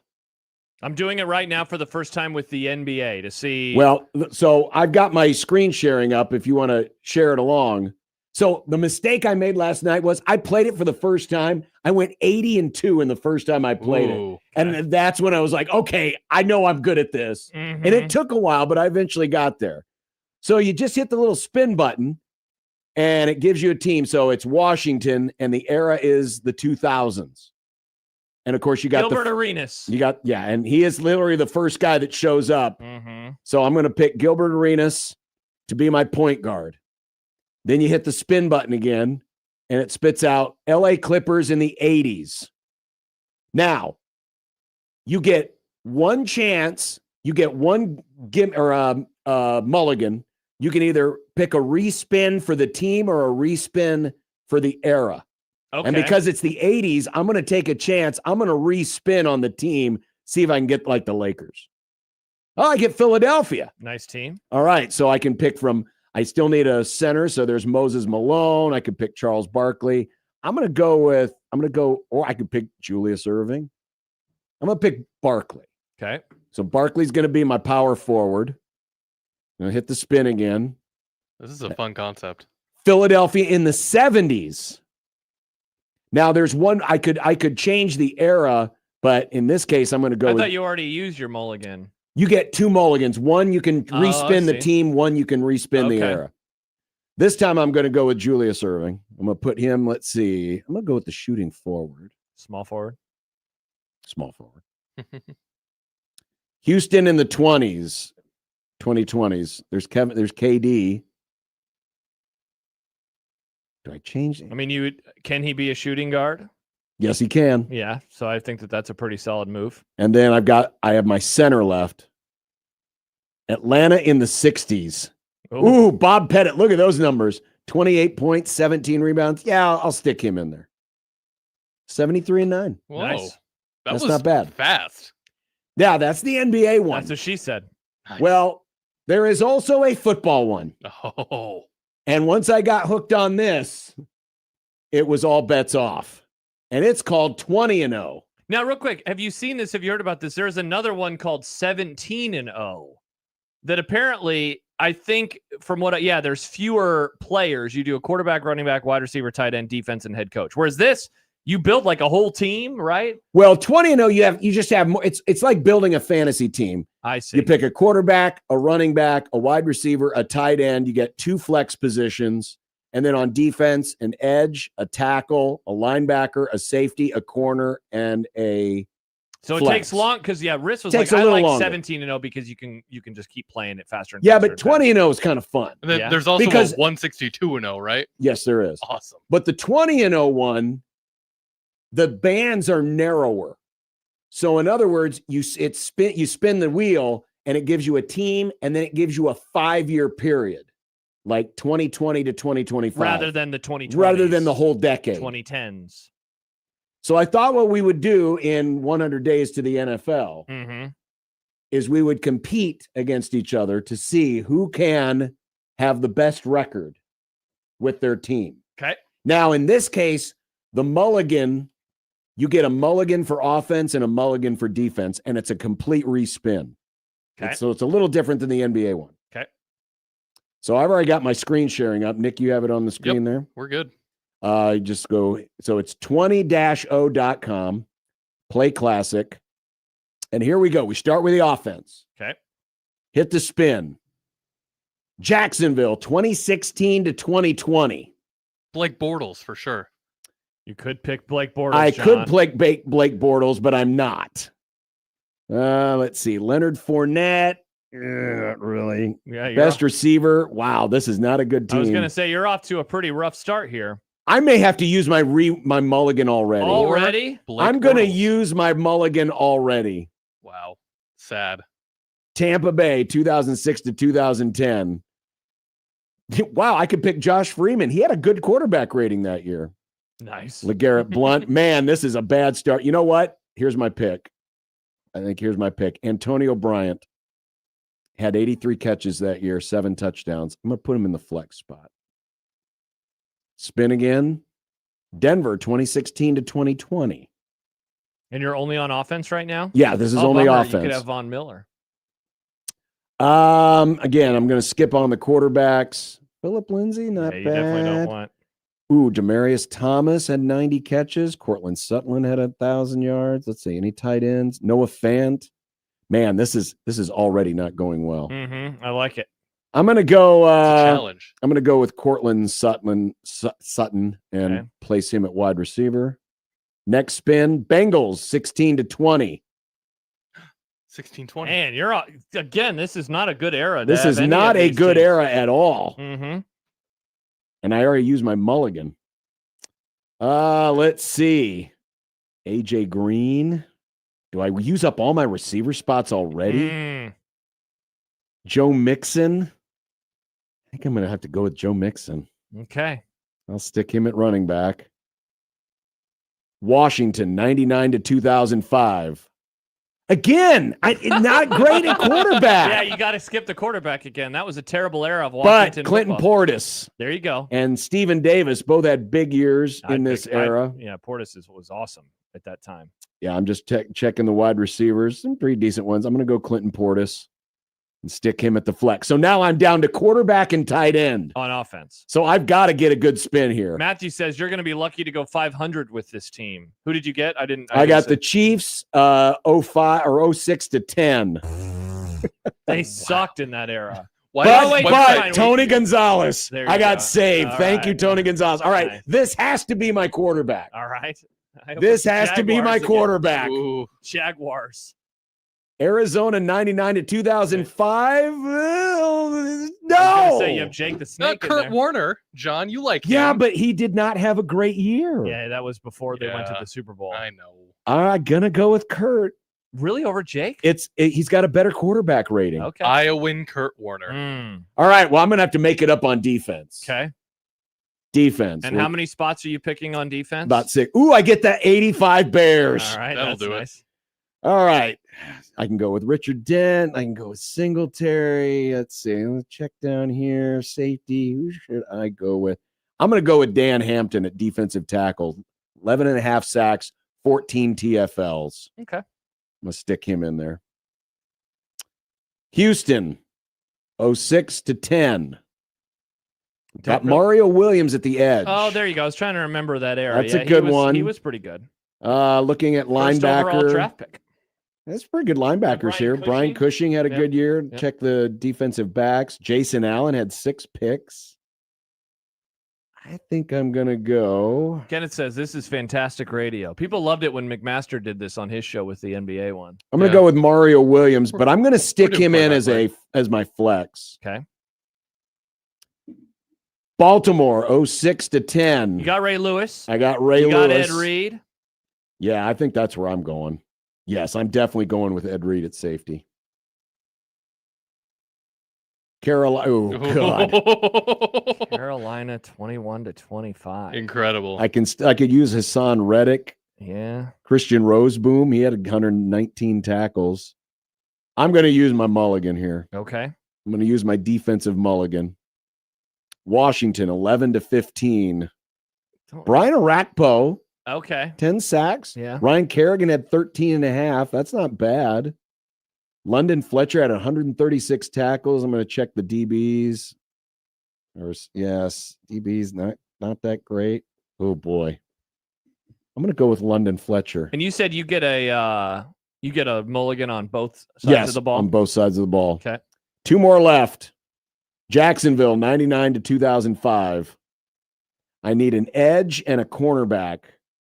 I do not remember this era of Jaguars football at all. Tony Brackens, that might be my pick. Jordan says no Carricker. Oh, you could have had Adam Carricker. I could have, but I need. And you get his podcast empire too, or his YouTube empire. Aaron Beasley had 6 interceptions in 1999. I'm going to stick him at cornerback. This is not good. This is going to be one of my worst teams. I can tell you that right now. Final spin is the Bengals, and I have to pick an edge. Ooh, should we try to guess John's final record? Oh, that sounds fun. This doesn't look like a playoff. This team is to me. not going to be a good this team. looks like an 8-9 team. This is to me. not going to be a good team. Mhm. Justin Smith, he had the most sacks. All right. 14-6. Ooh, That's garbage. it's better than I thought it would be. Mm-hmm. All right, well, there's mine. Okay. All right, Josh. I'm going to stop sharing mine. Okay. Is mine showing up, Nick? I don't even see it down there. I put it in there. Now, maybe it's because John was still sharing his screen. Yeah, it says that it's sharing right now. Well, that's not good. It's not good. That's unfortunate. All right, here, I'll try it. Whoops, I'll try it one more time. This is really fun. Technology, Josh strikes. I clicked the share screen button. It's just not popping up. I really want to try the baseball one. It should be bringing up a window. I know, it just didn't do it. Look, I click it. No, it should be bringing up a different window. I know, John, you're seeing me click the button. No, It's no, not I bringing know. it up, But though. I wonder if it's hidden behind another tab or something. No, nothing there. So am I doing this? Well, do you want me to just share my screen again? You can just play off mine. No, here, I'll spin mine. I'll just tell you about All it, right. I guess. I have we're starting off with Carolina 21-25. Good Lord, on offense. See, now Christian McCaffrey? Yeah, see, here's what I'm confused by. Is this like their total yards or like an average per season? Because he only has it's one season. Oh, I see. They're picking the best season of that era for those sadly, players. McCaffrey got traded and he had been very injured. And so his best season Thanks a lot, Matt Rule. was 442 yards. That's his So I best. guess you need to find either another position to use or you're going to have to use your mulligan. Yeah, I think I'm going to pull a John and I'm going to use a mulligan very quickly because it's just, I mean, that team was just not very good. I have Detroit 91-98. All right. That sounds great. Barry Sanders. Barry Sanders. That's a good pick. Put him at my running back spot. Thank you very much, Barry Sanders. I have Seattle from 21-25. This is easy peasy. I will go with the reigning offensive player of the year, JSN, and I will play him as my wide receiver. Okay. My next one is Buffalo Bills. Wow, you're just getting Josh Allen, my this is quarterback. ridiculous. You said that maybe this is how they hook you. They give you a great first year, and then Yeah, everything maybe. else goes to hell. Maybe. My next one is the 1999 to 2005 Atlanta Falcons. That's too bad. I could have had a Mike Vick in here. Warwick Dunn, though, 1,400 rushing yards. So I'm going to obviously use him as my flex. Am I not? Yeah, I'm going to do that. Wow, I don't remember. Oh, this was one of the Michael Vick years where they were basically running a college offense. I was like LAC Chargers. 1999 to 2005. Antonio Gates, 1,100 yards as a tight end. Pretty good. Got to be your pick. Do I have another flex, though? Yes, you have another flex. I have LaDainian Tomlinson. I will go with that, and I will bank on him. Just have it. He had 1,600 yards in there, so I'll do that. Cleveland 99 to. Oh, whoops! I don't want to do that. Cleveland 99 to 05, and this has to be my tight end here. Ugh. The best tight end for the Cleveland Browns between 1999 and 2005 was Steve Hyden. He had 401 yards. But you know what? This alone will make you a 500 team. I will take that versus I got Warwick Dunn as my last flex guy, so I will do that. All right, so now I'm on to defense. We're on defense. Cleveland in this exact era that we are living in right now. Oh, gee, I wonder who you should take. Yeah, Myles Garrett, easy peasy there. Thank you very much, Miles. Man, they have given you a blessing. Packers 06 to 2010. So BJ Raji is in here. AJ Hawk is in here. I have to imagine Charles Woodson. 9 interceptions. Yeah, definitely going to go with Charles Woodson, right? Yeah, I'll do that. All right. Carolina 2016 to 2020. I mean, you got Julius Peppers, 11 sacks.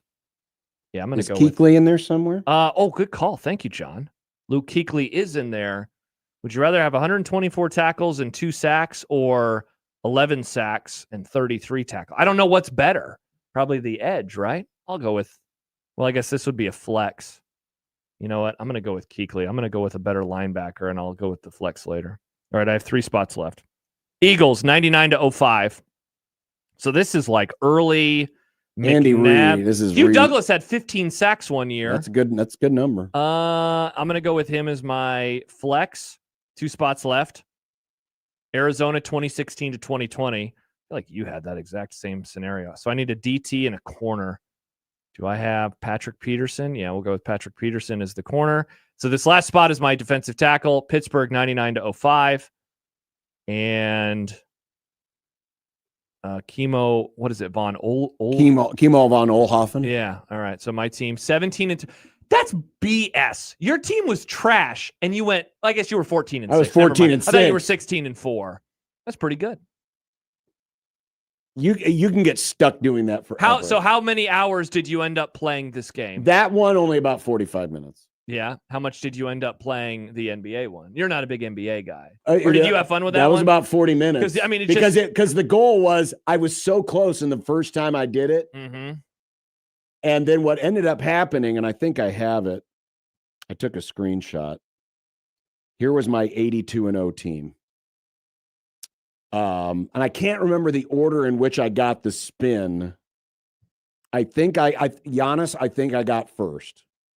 So I got Milwaukee in the 2010s, and I took Giannis at power forward. And then I got Miami in the 2000s, and I took D Wade at my point. Mm-hmm. And then I think the next one was Boston in the 80s. I took Bird.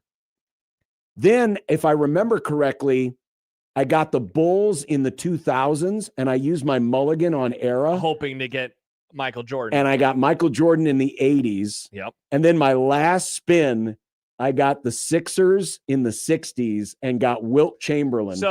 And that is an 82-0 team. So going off of my group chat, it seems like the biggest cheat code that you can have is getting Wilt. If you Chamberlain. can get Wilt Chamberlain, because his stats are especially the Wilt Chamberlain of the 60s. Yes. Wilt Chamberlain of the 70s, not as much. Well, Wilt Chamberlain of the 60s, absolutely. Because he averaged 40 points and almost 20 rebounds. He averaged 50 and 20 one year, if I remember right. Here it is. Yeah. In 1961-62, he averaged 50.4 points per game and where is it at? 25.7 rebounds per game. That is the best statistical season in the history of the NBA. Yeah. And so if you get 1960s Wilt, you get that version of Wilt. You know, his stats are preposterous, but that is the season where it was most preposterous. That was famously the year where he scored 100 points in a game. So you're saying basically, if you need to kill time, if you're go to 20and0.com. If you're a little bored, 20-0.com. and you want to kill time. Yeah, El Scorcher says just got in the car. What is the name of the game? So it's 20-0.com or 82-0. There's by also you mean zero. Yeah, zero. Yeah. There's also a baseball one, 162-0.com. So picking a whole lineup and Yeah, a you're, pitcher? you're picking. I'm doing the baseball one right now. One starting pitcher, one relief pitcher, and a DH. And it gives you the decade. So this is kind of like, I mean, there's a little bit of immaculate grid to this game. Yes. Where, because I saw on the website one of the options. What is it called? Well, there's an option. I know there's an option on the baseball one where you can turn the stats off. You can do that on the football one. So it's called Gridiron IQ. Stats are hidden, draft by memory, and test your football knowledge. Ball knowers only. So you're playing those ones without having you can't cheat, right? Like I got lucky in that a couple of them. I was like, well, this guy, I guess I'm going with him because the tight end, tight end, I don't remember that guy. John, can you help me out? I need a player from the 1910s Chicago Cubs.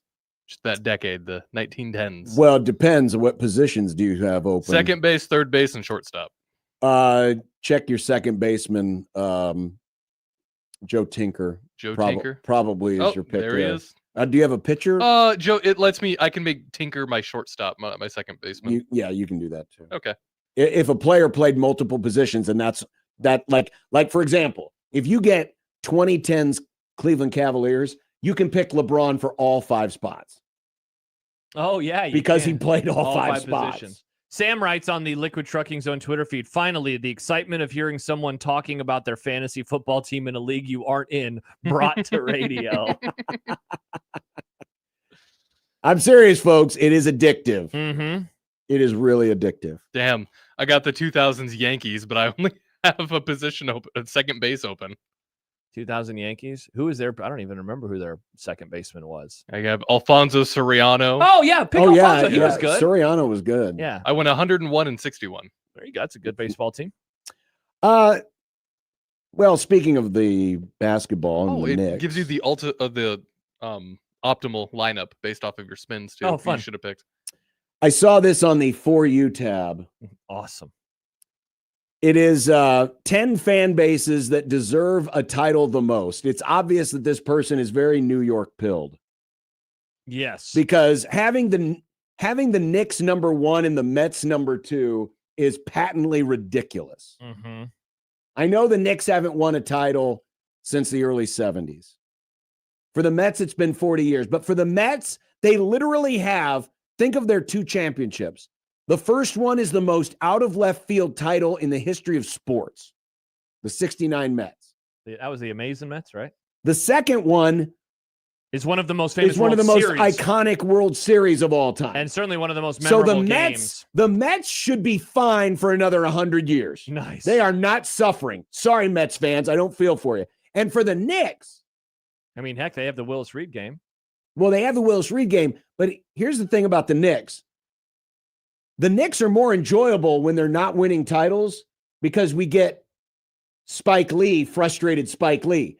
If Spike Lee becomes a winner, it's like, I'm rooting for him, but they're not number 1 on the fan bases that most deserve a title. Also on this list, the Browns were 3rd, Lions 4th, Mariners 5th, Maple Leafs 6th, the Kings 7th, Vikings 8th, Guardians 9th, Bills 10th. Now that's this list.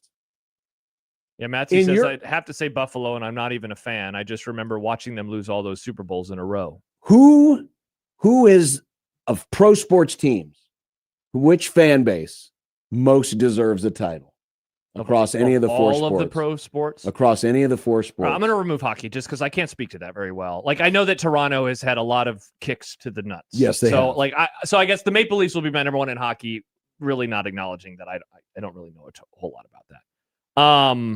The case for the Vikings and the Bills is very similar, honestly. They both made 4 Super Bowls. And they both lost 4 They have Super both Bowls. lost all 4 Super Bowls. The Bills, there is this extra sadness in that they were 4 in a row. The Vikings, it was not 4 in a row, but it was 4 in a very short amount of time. It was 4 in a short period of time, and the Vikings have taken many kicks to the groin, many more kicks to the groin than the Bills have in the last 30 years in terms of getting to the Super Bowl. They haven't made it in my lifetime. They barely made it in yours. And the Vikings have the best winning percentage of a team that has never won the Super Bowl in the NFL. So and I don't know where they rank overall, but I'm pretty sure they're in the top 10. They have better winning percentages than multiple Super Bowl champions. So that's the argument for them. Now, the argument in the NFL for the Browns or the Lions, of course, is decades and decades of sadness and that they have also not been to the promised land. I tend to think, what's worse, to have to have had love and lost Loved it, and lost and never to have or loved it all. I To think never have loved it all. I think it's to have had love and lost it because you know what it is. And so I think that the heartbreak with either of those two is actually just a little bit tougher. I would go Vikings slightly as my number one team in the NFL.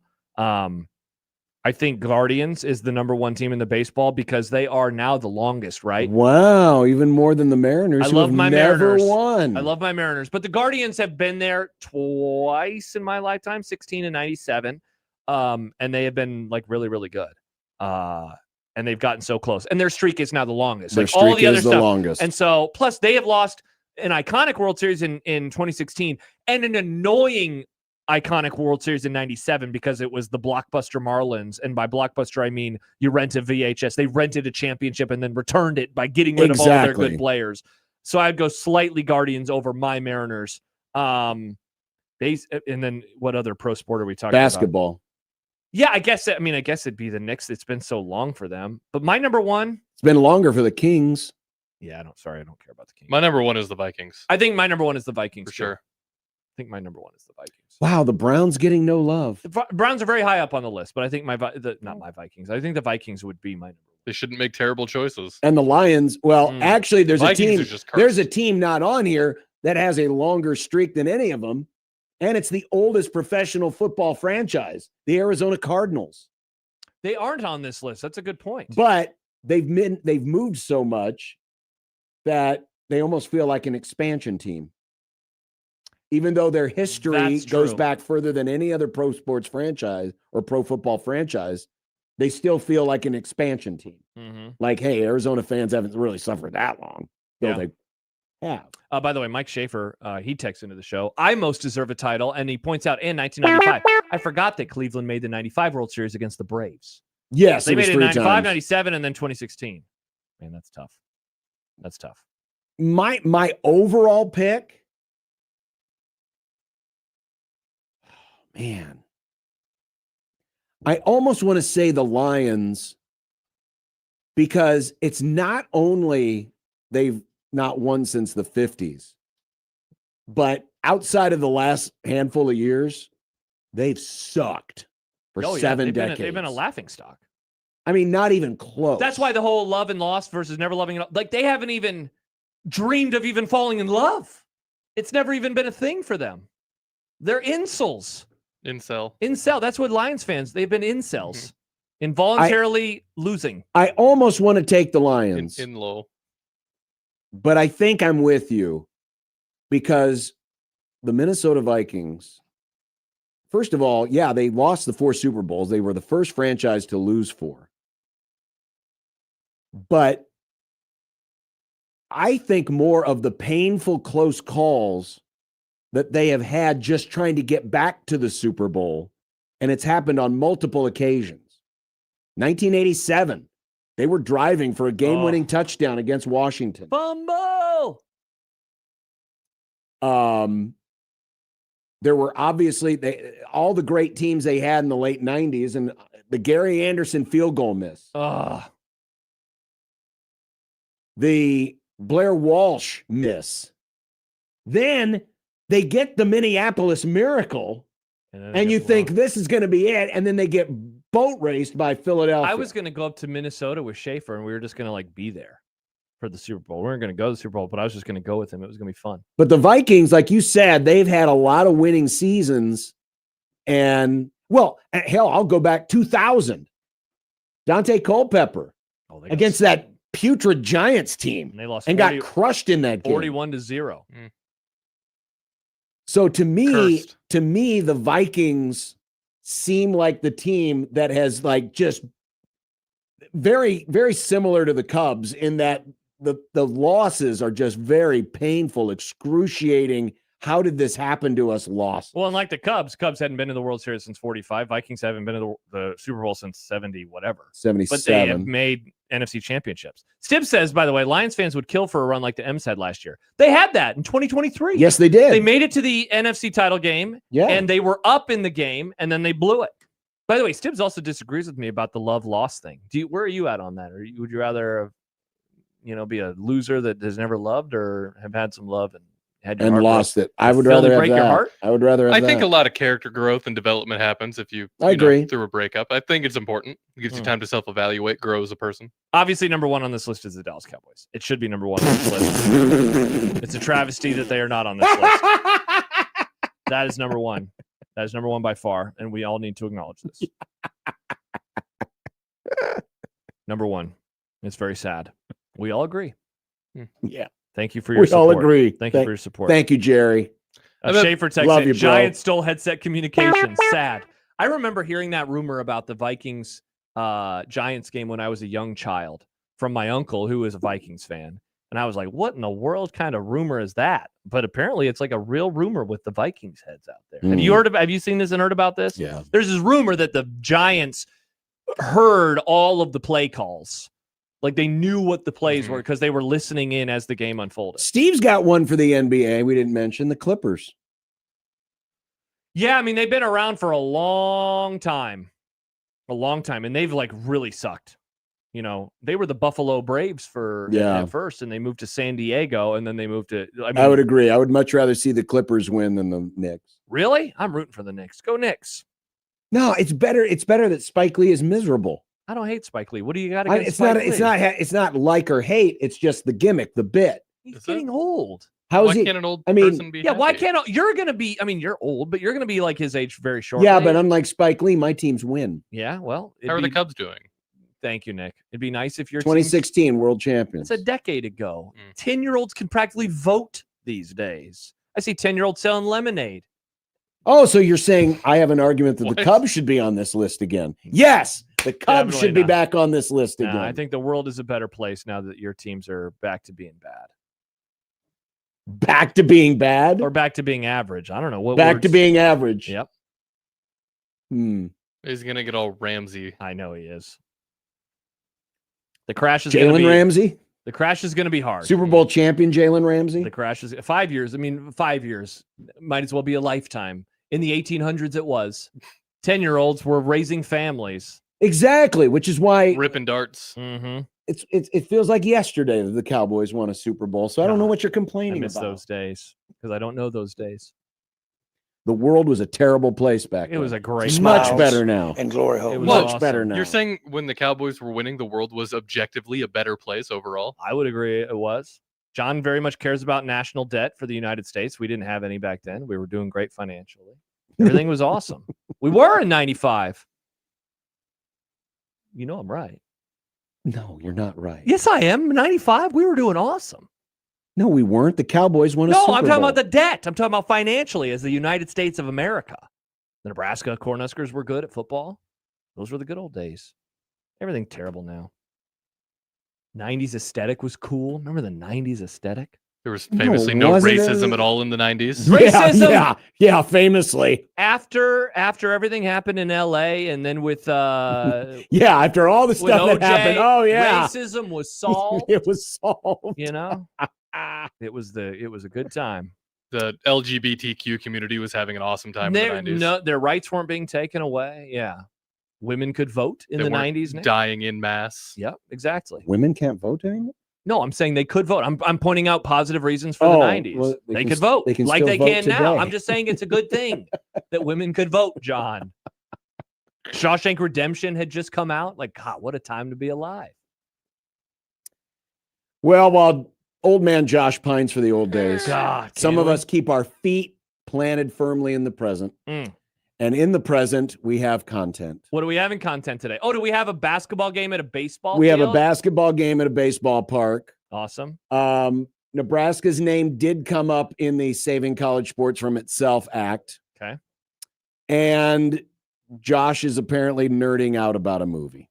Oh, am I?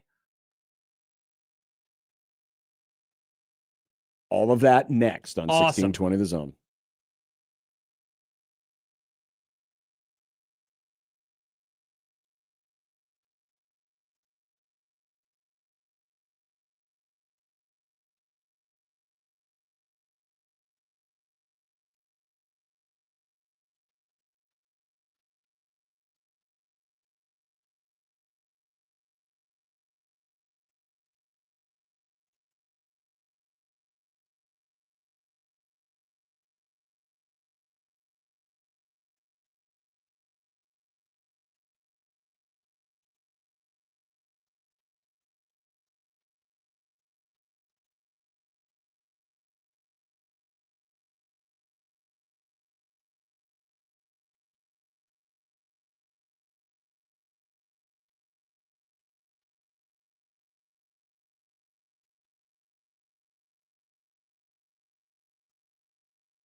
Look, I made you some Unsportsmanlike content. Unsportsmanlike content. Unsportsmanlike content. Content that's unsportsmanlike. By the way, we had a question during the break from Prison Matt. What is the movie for tomorrow? That would be Galaxy Quest, which is available on Everywhere. every streaming service known Yeah, to it's on the man. Peacock. It's on the Paramount. I think it's on the Hulu. You could It's a probably lot of find it on different places. TBS at a random time on Sunday. Maybe it's at your someone's house that you know.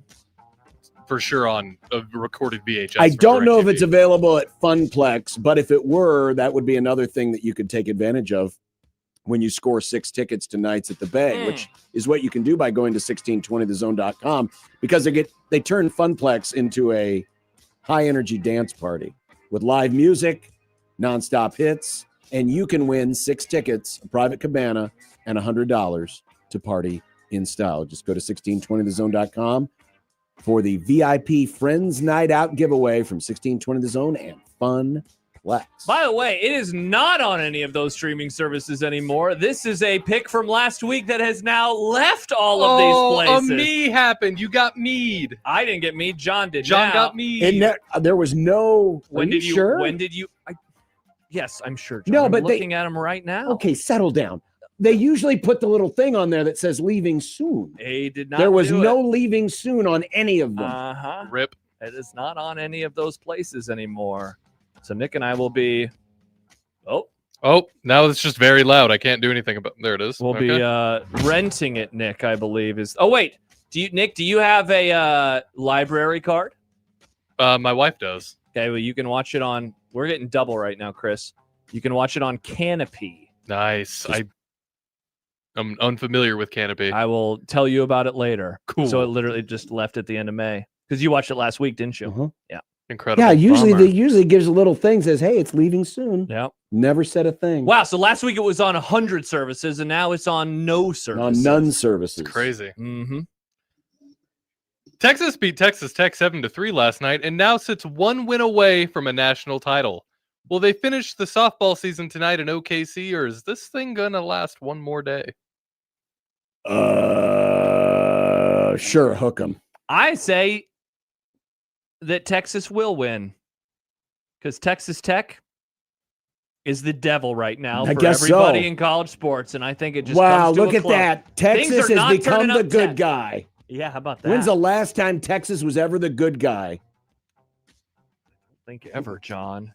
I don't think but one single time in the history of mankind. Trying to remember. When was the last time America looked at Texas and said, "Man, they are the good guy"? Probably a war. Was there a war back in the, one of those wars, 1812? Well, they Remember the Alamo? Anything? well, they where- did fight for their independence. There you Yeah, go. Maybe then. Nick? but then I And then found they out. couldn't hack it by themselves, so they needed our help. Some people did really like that they beat USC because they didn't like that USC was. on Yeah, their way but to I a didn't 3. because I didn't like Texas. I was rooting for you. Wow, we were handshake memeing that day. I huh? did not. I was so sad. I wanted USC to win that By game. the way, Nick. speaking of Texas, do you know why Oklahoma has that very long, skinny panhandle? No. Because that used to be the border of Texas. Okay. And in order to remain a slave state, they had to stay below the, I can't remember the parallel. 38th parallel. Yeah. And so they literally chopped off that little sliver of land so they could remain below that parallel so they could remain a Yikes. slave state. That's a tough look, Texas, you racist. Imagine And messing now with Oklahoma's got this skinny little I've panhandle. always wondered. I should have looked it up. That's what it is. messing with geography so you could own people is diabolical. That is, Nick, that is diabolical. It's messed up. So their state was just a little taller. Yeah, People like that bordered dumbass state. Kansas. Well, I'll say The this. panhandle of Texas bordered Kansas. Hot take. That panhandle gives Oklahoma some character because if that was the state, it'd just be boring. Just Like, a that's square. a It'd be like Colorado. Yeah, it's just a boring looking state. At least Colorado has the mountains to offset the shape. It does, Nick. That's a good point. Yeah. Now, we didn't discuss this really at all, but We didn't? I don't remember discussing it. Well, a couple weeks ago, or Oh. last week. Yeah, previously we discussed. Okay. Well, Yeah. Russell Wilson's joining CBS, and he announced his retirement from the NFL yesterday. Is he a Hall of Famer? I do not think so. I feel like the position group that he is in quarterback. He's not going to have the numbers, right? No. Does he have any All-Pros? I thought. No, I don't think so. You want to talk about an L that I have taken? All right, here we go. 10-time Pro Bowler, 1-time second-team All-Pro. That was 2019. You want to talk about a guy that I ended up being really wrong on. I thought he had a great trajectory going early. Of course, he had the championship early. I thought that he really was a winner, and I thought the numbers were going to follow. And then the COVID season happened, and the guy just completely fell off an absolute map. So, no, he was never considered the best quarterback in the NFL, which I do think is very important for Hall of Fame. I don't really think he was ever viewed as, he has a 1 second team. So one time he was maybe viewed as the second best quarterback in the NFL. But I will say no. I do not think that he is a Hall of Famer. And I really don't think the argument's going to be that difficult for people. I think it's going to be a pretty easy no all around. Crazy thing was his last 4 seasons in Seattle, his QBR, his rating was over 100. His QBR is quarterback rating. All right, quarterback rating, not his QBR. His quarterback rating was over 100. By the way, do you think he's a Hall of Famer? No, I don't. He's really good, but he served a purpose, on a team that was really a team that was built to win. Mm-hmm. And he served his purpose well. The interesting thing is, so I'm looking at, when you look at players if you look at Pro Football Reference and the comps, he does draw comps to a lot of Hall of Famers. For his career, he draws comps to Matt Ryan, Joe Montana, Dan Marino, John Elway, Fran Tarkenton. All of these guys are Hall of Famers. Yeah, but a lot of that stuff is going to be era related, right? Like he's playing I know. More, and so like he's going to get judged off of that. Like in his era, it doesn't feel like it, but I guess the case can be made for a lot of the statistics that you have to see. But you got to be smarter than that if you're one of those voters. You can't just be like, well, he's a top 10 quarterback all time passing yards. Yeah, you've got to compare him to his contemporaries. That's and you can't put every quarterback in the Hall of Fame. Yeah. By the way, going back to the Texas thing, it's the Mason-Dixon line, as Wazoo put it in the chat. That's what I thought you guys were, but then... I said the 38th parallel, which is the thing that separates North and South Korea. Okay, yeah. Very different. Right, but it was legally... It's a parallel. A parallel that you had to be below in order to maintain your slave privileges. Mm-hmm. Tough look for Texas. Yeah. Racists. In a story that can only be from college sports, the big Duke-Michigan basketball game on Amazon Prime, slated for Madison Square Garden, is now being moved to Marlins Park in Florida. Let's all say it together, shall we? Yes, a baseball stadium. Whoa. Why? That's because the Big Ten and Fox pitched a fit. Does anyone care to actually explain more? I didn't know this. The Big Ten apparently has territories. I thought we talked about this when the story was hitting it big a couple of weeks ago. Well, no, this has to do with where the game is played. Oh, like geographic territories. territories. I thought it meant like home and road and territories. Apparently New York State is Big Ten territory, according to their contract. It's on the commercial map. I want to live Thank you, Rutgers. In an ocean by the sea. Because of Rutgers. Thank you, and Rutgers. So that's what. So in order to keep the game on Amazon Prime, they had to move it out of Big Ten territory. Now, why did they choose Marlins Park? Excellent question. Over John. where the Miami Heat play, which is an actual basketball arena? I can tell you why in that regard, because it's not special. MSG is special. The Miami Heat arena is famously not special. Well, the other part of it, too, is that apparently Dusty May has a relationship with the Marlins owner. Is Derek Jeter still one of those guys? No, wait, he's on TV now. I guess that doesn't stop anybody anymore. So that's why it's happening at Marlins Park. So they could get out of Big Ten territory. More or less likely to watch the game now that it's in a baseball stadium. I'll watch it because it's Duke and Michigan. Yeah. Yeah. So you're saying it doesn't matter the venue they actually play in at all? Because it's still going to be a basketball personally, game. I would rather it be at Chrysler Arena or... I think people are making a bigger deal out of this than it should be. Cameron Indoor. That's where it should be. It's just a basketball game. Yes, a baseball stadium. Nebraska didn't really come up yesterday in the Save College Sports from Itself hearings in Arnold, D.C. That is until Nebraska Senator / fangirl Deb Fisher brought up Nick Saban's record against Tom Osborne. Oh, If I could have just one follow-up question when you talk about historic matchups, could you explain to us your lack of wins against Coach Osborne's Cornhuskers? I will Thank tell you, you a sir. story about Coach Osborne. You know, my He's first the game, best, isn't he? He's the best. Yeah. My first game at Michigan State, my first game as a head coach, we played Nebraska when they were winning national championships, and he was the coach. This was 1995. And we got beat like 56-7. And he put his arm around me after the game, and he said, "You're not as bad as you think." And we actually went 6-5, so he was right. Thank you, sir, very much. I had seen some tweets about that going around yesterday. I didn't realize that it was at the actual hearing. I thought it was like afterward. No, no. That's an insane misuse of your job. I would think. agree. You're there for a reason, and you just made it a joke. Mm-hmm. What happened to the music? It just stopped. Oh no, I don't know. Okay. It just the stopped. day the music died, and they were singing bye bye. Go ahead, Nick. You can keep it. No, you never sang it. It was nice to hear your pipes. The Tampa Sports Authority is sending a recommendation to city leaders that renovations of the Bucks Raymond James Stadium should take precedence, there it is, over a new Rays ballpark. Didn't the Rays, yes, a baseball stadium. Yes, a baseball stadium. Didn't the Rays ballpark get blown to smithereens 2 years ago, forcing the Rays to play their games in a minor league park? Yes, it was.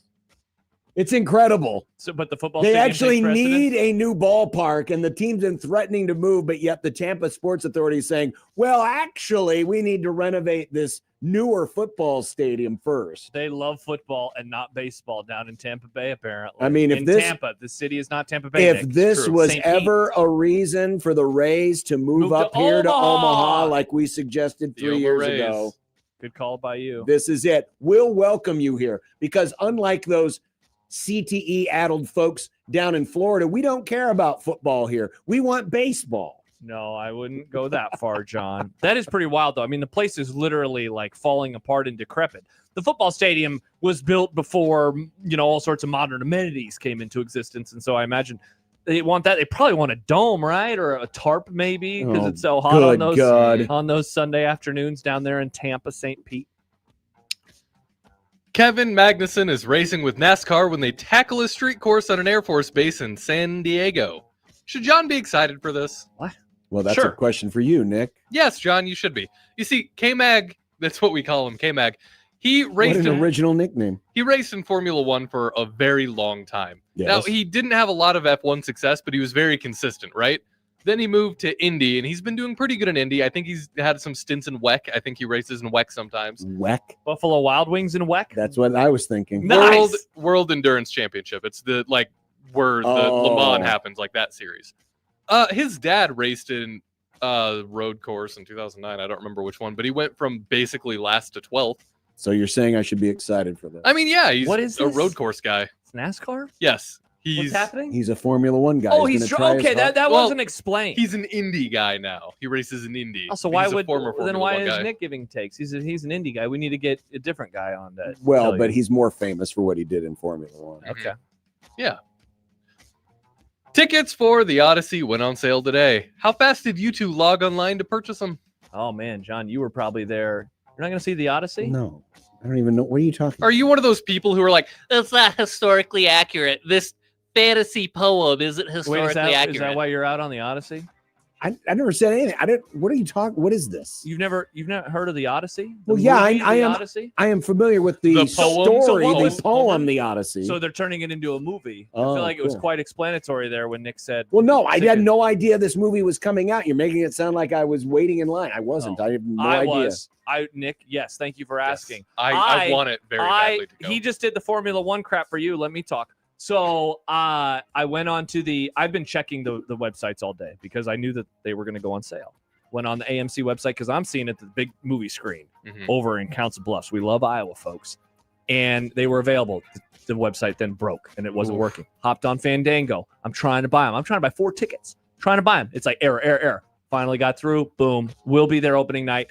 I forgot to tell you guys, we will have a nice extended live segment at the end of that Thursday Grum in a month and a half. So let's all be very excited.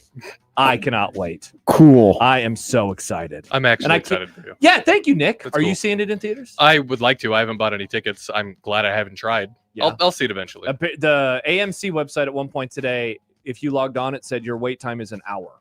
So it was like breaking. I can't wait. I wish Micah was listening right now because he would remind us how he falls asleep during every Christopher Nolan movie, which I don't understand. Oh, that's why you're excited for Yeah, it. obviously, It's Christopher Nolan. It's gonna be awesome, John. Yeah. So if Christopher Nolan made a movie about people taking a dump, would you watch that too? I would be very In fact, intrigued. Christopher He Nolan, would if shoot you, it in IMAX. if you would buy the rights to the Dave Matthews tour bus poop Would incident, you be interested? Sure. One of our earliest arguments, Nick, was about Christopher Nolan movies because I was excited for Interstellar, and John was like, "Why are you excited?" And I said, "Because Christopher Nolan directed it." He goes, "What? A director? You're excited about a director?" I don't get excited about directors. I'm sorry. Yeah. What's going on over there, Nick? You okay? I'm gonna log in and hope it works. Okay. Because I need to do that soon. Hmm. Well, boys, this is our final show together in studio for multiple weeks. Group hug before we all say goodbye. I'm kind of worried after what's going on behind the scenes that this might be our last show in studio, and we'll be talking into tin cans when we return together. They just need to reboot the old computer. It looks like it's coming back. But it's still being controlled by somebody else, so I don't know if I was supposed to do this yet. Well, but we I have did. to go to break We soon. do. So, you know what? I stand with Nick on this. I made a decision. It's always amazing to me that there are all these hours in a day when we aren't talking.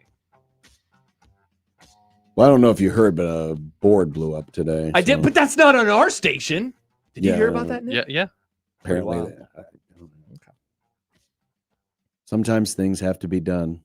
Hey, at least we didn't have to go the whole hour without a commercial break. Yeah, that was We've done that before. Mhm. Uh-huh. Yeah. It was very long. Uh-huh. Very, very long.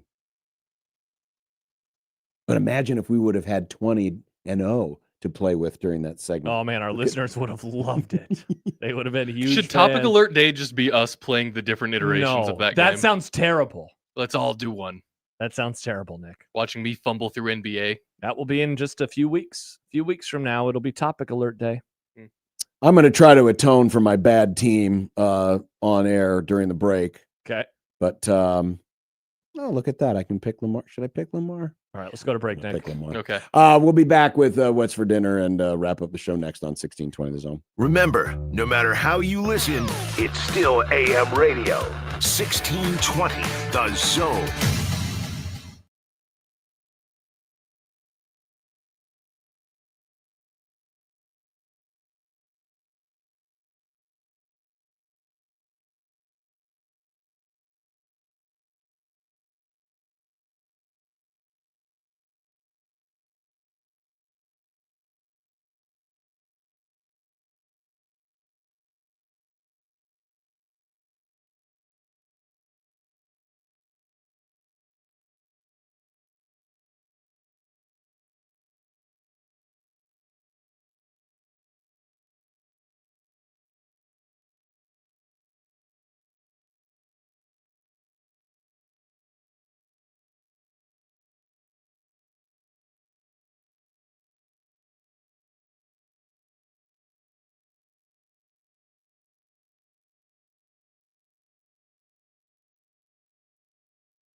At Early Bird Brunch, value means giving you a brunch experience that's anything but ordinary. Step into our modern diner and taste chef-inspired dishes that turn classics on their heads, like the completely unique hash hole, the AM pot pie, and of course, pancakes and omelets, but with an early bird twist. Brunch isn't just for Sundays. Early riser or late sleeper. Come in any day and discover what brunch can be. Early Bird Brunch. Not your everyday brunch. Every day.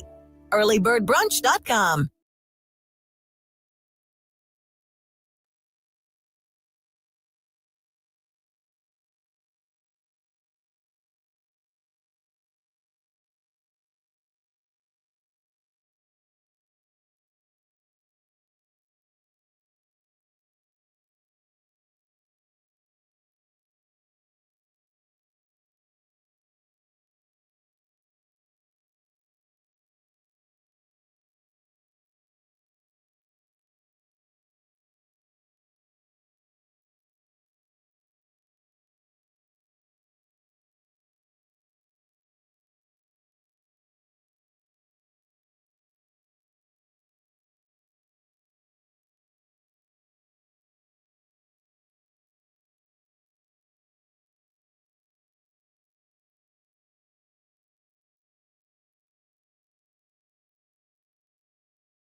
Find your next truck when you shop with Woodhouse Chevy. Explore our limited time offers available now. Lease the 2026 Chevy Silverado 1500 Custom Crew Cab 4x4 for $449 a month for 39 months, 10,000 miles per year. Or save up to $10,000 off MSRP on all retired courtesy 2026 Silverado 1500s. Woodhouse Chevy. Together, let's drive. With approved credit, retired courtesy loan, tax, title, license extra. First payment and $299 doc fee due at signing. Must trade a 2011 or newer vehicle. Must finance through dealer and based upon available rebates. Expires June 30th, 2026. See dealer for details.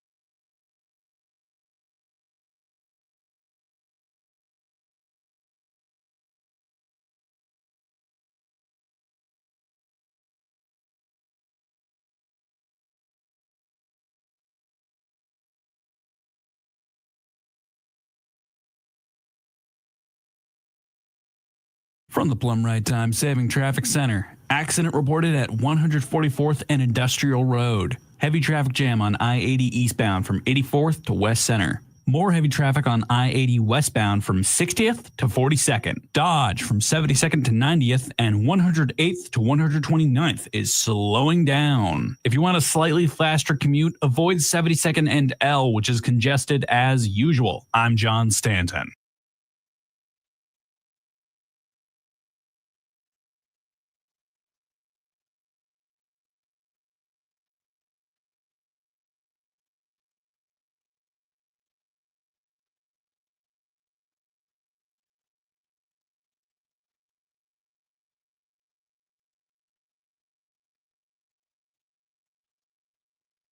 When you knock us down, we're going to get up. And on the way up, we're going to bite a kneecap off. Crust is good on your pizza, not your ass. I will eat your ass first. He's tough as a Woolworth steak. And then it's going to take 2 more shots to knock us down.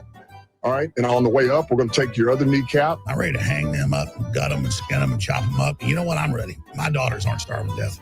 I'll eat my neighbors. And we're going to get up, and then it's going to take 3 shots to get us down. And when we do, we're going to take another hunk out of you. Cliff, what are you going to take away as your best memory from playing basketball at Boston College?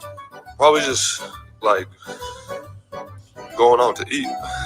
There it is. 20-0. Wild. What was your team, John? So I needed a defensive tackle, and I still for my last pick. Mm-hmm. And it landed on the 21 through 25 Chargers. And there really wasn't a good Go pick. Chargers. And I had my mulligan left. Okay. And I got the 2005 to 2010 Detroit Lions. Oh. And so Big Mr. Sue was my last pick, 20-0. My first one. 2023 Tyreek. Breaking his son's arm. Yikes. I mean, God, a team with Lamar Jackson, Dalvin Cook, Randy Moss, Antonio Gates, Jerry Rice, and Tyreek Hill. That's pretty good. Be hard to stop. Yeah. Would be. Be All very right. hard to stop. What is for dinner tonight? I don't know. I don't know. I'm We trying are to remember having what dinner was last Southwest night. chicken chopped salad Nice. tonight. We had chicken bowls last night. Oh, awesome. Chicken rice bowls. We love bowls on the Grum. Love the bowls. The bowls were good. Mm-hmm. Whether it's eating them or smoking them. We love bowls. Something with chicken tonight. I don't know Wow. what. We're all It's the chicken. thawing. Well, John is and I don't know, but other people are the chicken folks. Nobody says burgers. Shout out to you, nobody. I like hope that those burgers. burgers are tasty. Burgers. Yeah, I'm not really sure what tonight's going to bring. I mean, it's been raining, so I know what grill might tomorrow's not be going off. to bring. Baseball. It's Lots prep and season lots for of John. baseball. Mm-hmm. He's going to abandon us. He is. We'll see him again. Don't worry, Nick. We'll see him in a week. We'll see him again in a week. We will.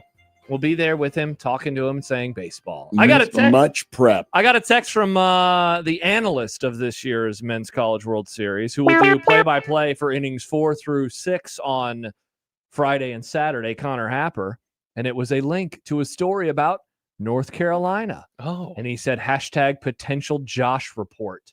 So we'll see if North Carolina is able to take care of business this weekend. And if so, I got another news item that we And could dive famously, in. North Carolina is playing. I know who they're playing. You do know who they're playing. Yep. Yeah. That's why I was just going to let you just jump in. No, I know who they're playing because I'm I'm not rooting for anybody, but I know that they are playing USC, and I have a rooting interest in this, but I will keep it to myself. Why do you have a rooting interest? That doesn't make any sense. What? Why do you have Why a aren't you rooting neutral? interest? Yeah. That's why I said I am neutral. Oh, you said you had a rooting interest. But I have a rooting interest. You have rooting interest. Don't pretend like you're not rooting for certain teams this weekend that you've already done loads of prep on. Maybe I've done loads of preps on one of those two teams. Maybe I have. I actually have done a lot on both of them. So, but I have a team that I'm a fan of. But I'm not going to tell anybody. And then when that team wins, whoever wins, I'm going to say that was the team I was hoping would win all along. Baseball. So that'll be my week next week. And then next Friday, we'll be in the booth. Yep. And hopefully it won't be raining. Oh, let's hope so. The booth is going to be my home for a week and a half. Nick's going to be there. Oh yeah, who's going to be our producer at the end of the? Great question. You know, there was a couple things that slipped through the cracks when we were looking at the schedule in our Monday meeting this week. Okay, Baseball Village. I just assumed it'd be Jake. It's going to be Jake Janicek. Yep. Look at that. He does a great job. We're taken care of. We're going to have a great time. He'll be fine. It's going to be an awesome few weeks here on 1620 The Zone. God, in a few weeks from now, Nick, it'll be time for Topic Alert. Yeah. And that'll be in July. And then a few weeks after that, I'm going to be in Washington. I'm going to be in Denver. John's going to be in Iowa. Among other places. We could all be so lucky. We indeed could. Well, hope you all have a great week or so. Yep. I mean, I'll be back tomorrow. I'll just be at home. That's true. That's true. Watching baseball and not paying attention to a damn thing either of you two are saying. What do we got on the ground tomorrow? Kent Wolgamont. Nice. We'll assume that Jack Mitchell will be available. I hope so. Working on a couple of other things as well. Ooh, nice. So, and watching baseball. Watching baseball. So, man, there's no. Oh, is there a hockey game too tonight? Right? Remember, I don't care, but I'm. Oh, that's right. I'm guessing. I'd be surprised if there wasn't NHL tonight. Yep, 7:00. I wonder which hot weather team is going to win. Oh, excellent point by you, Nick. Find out tonight.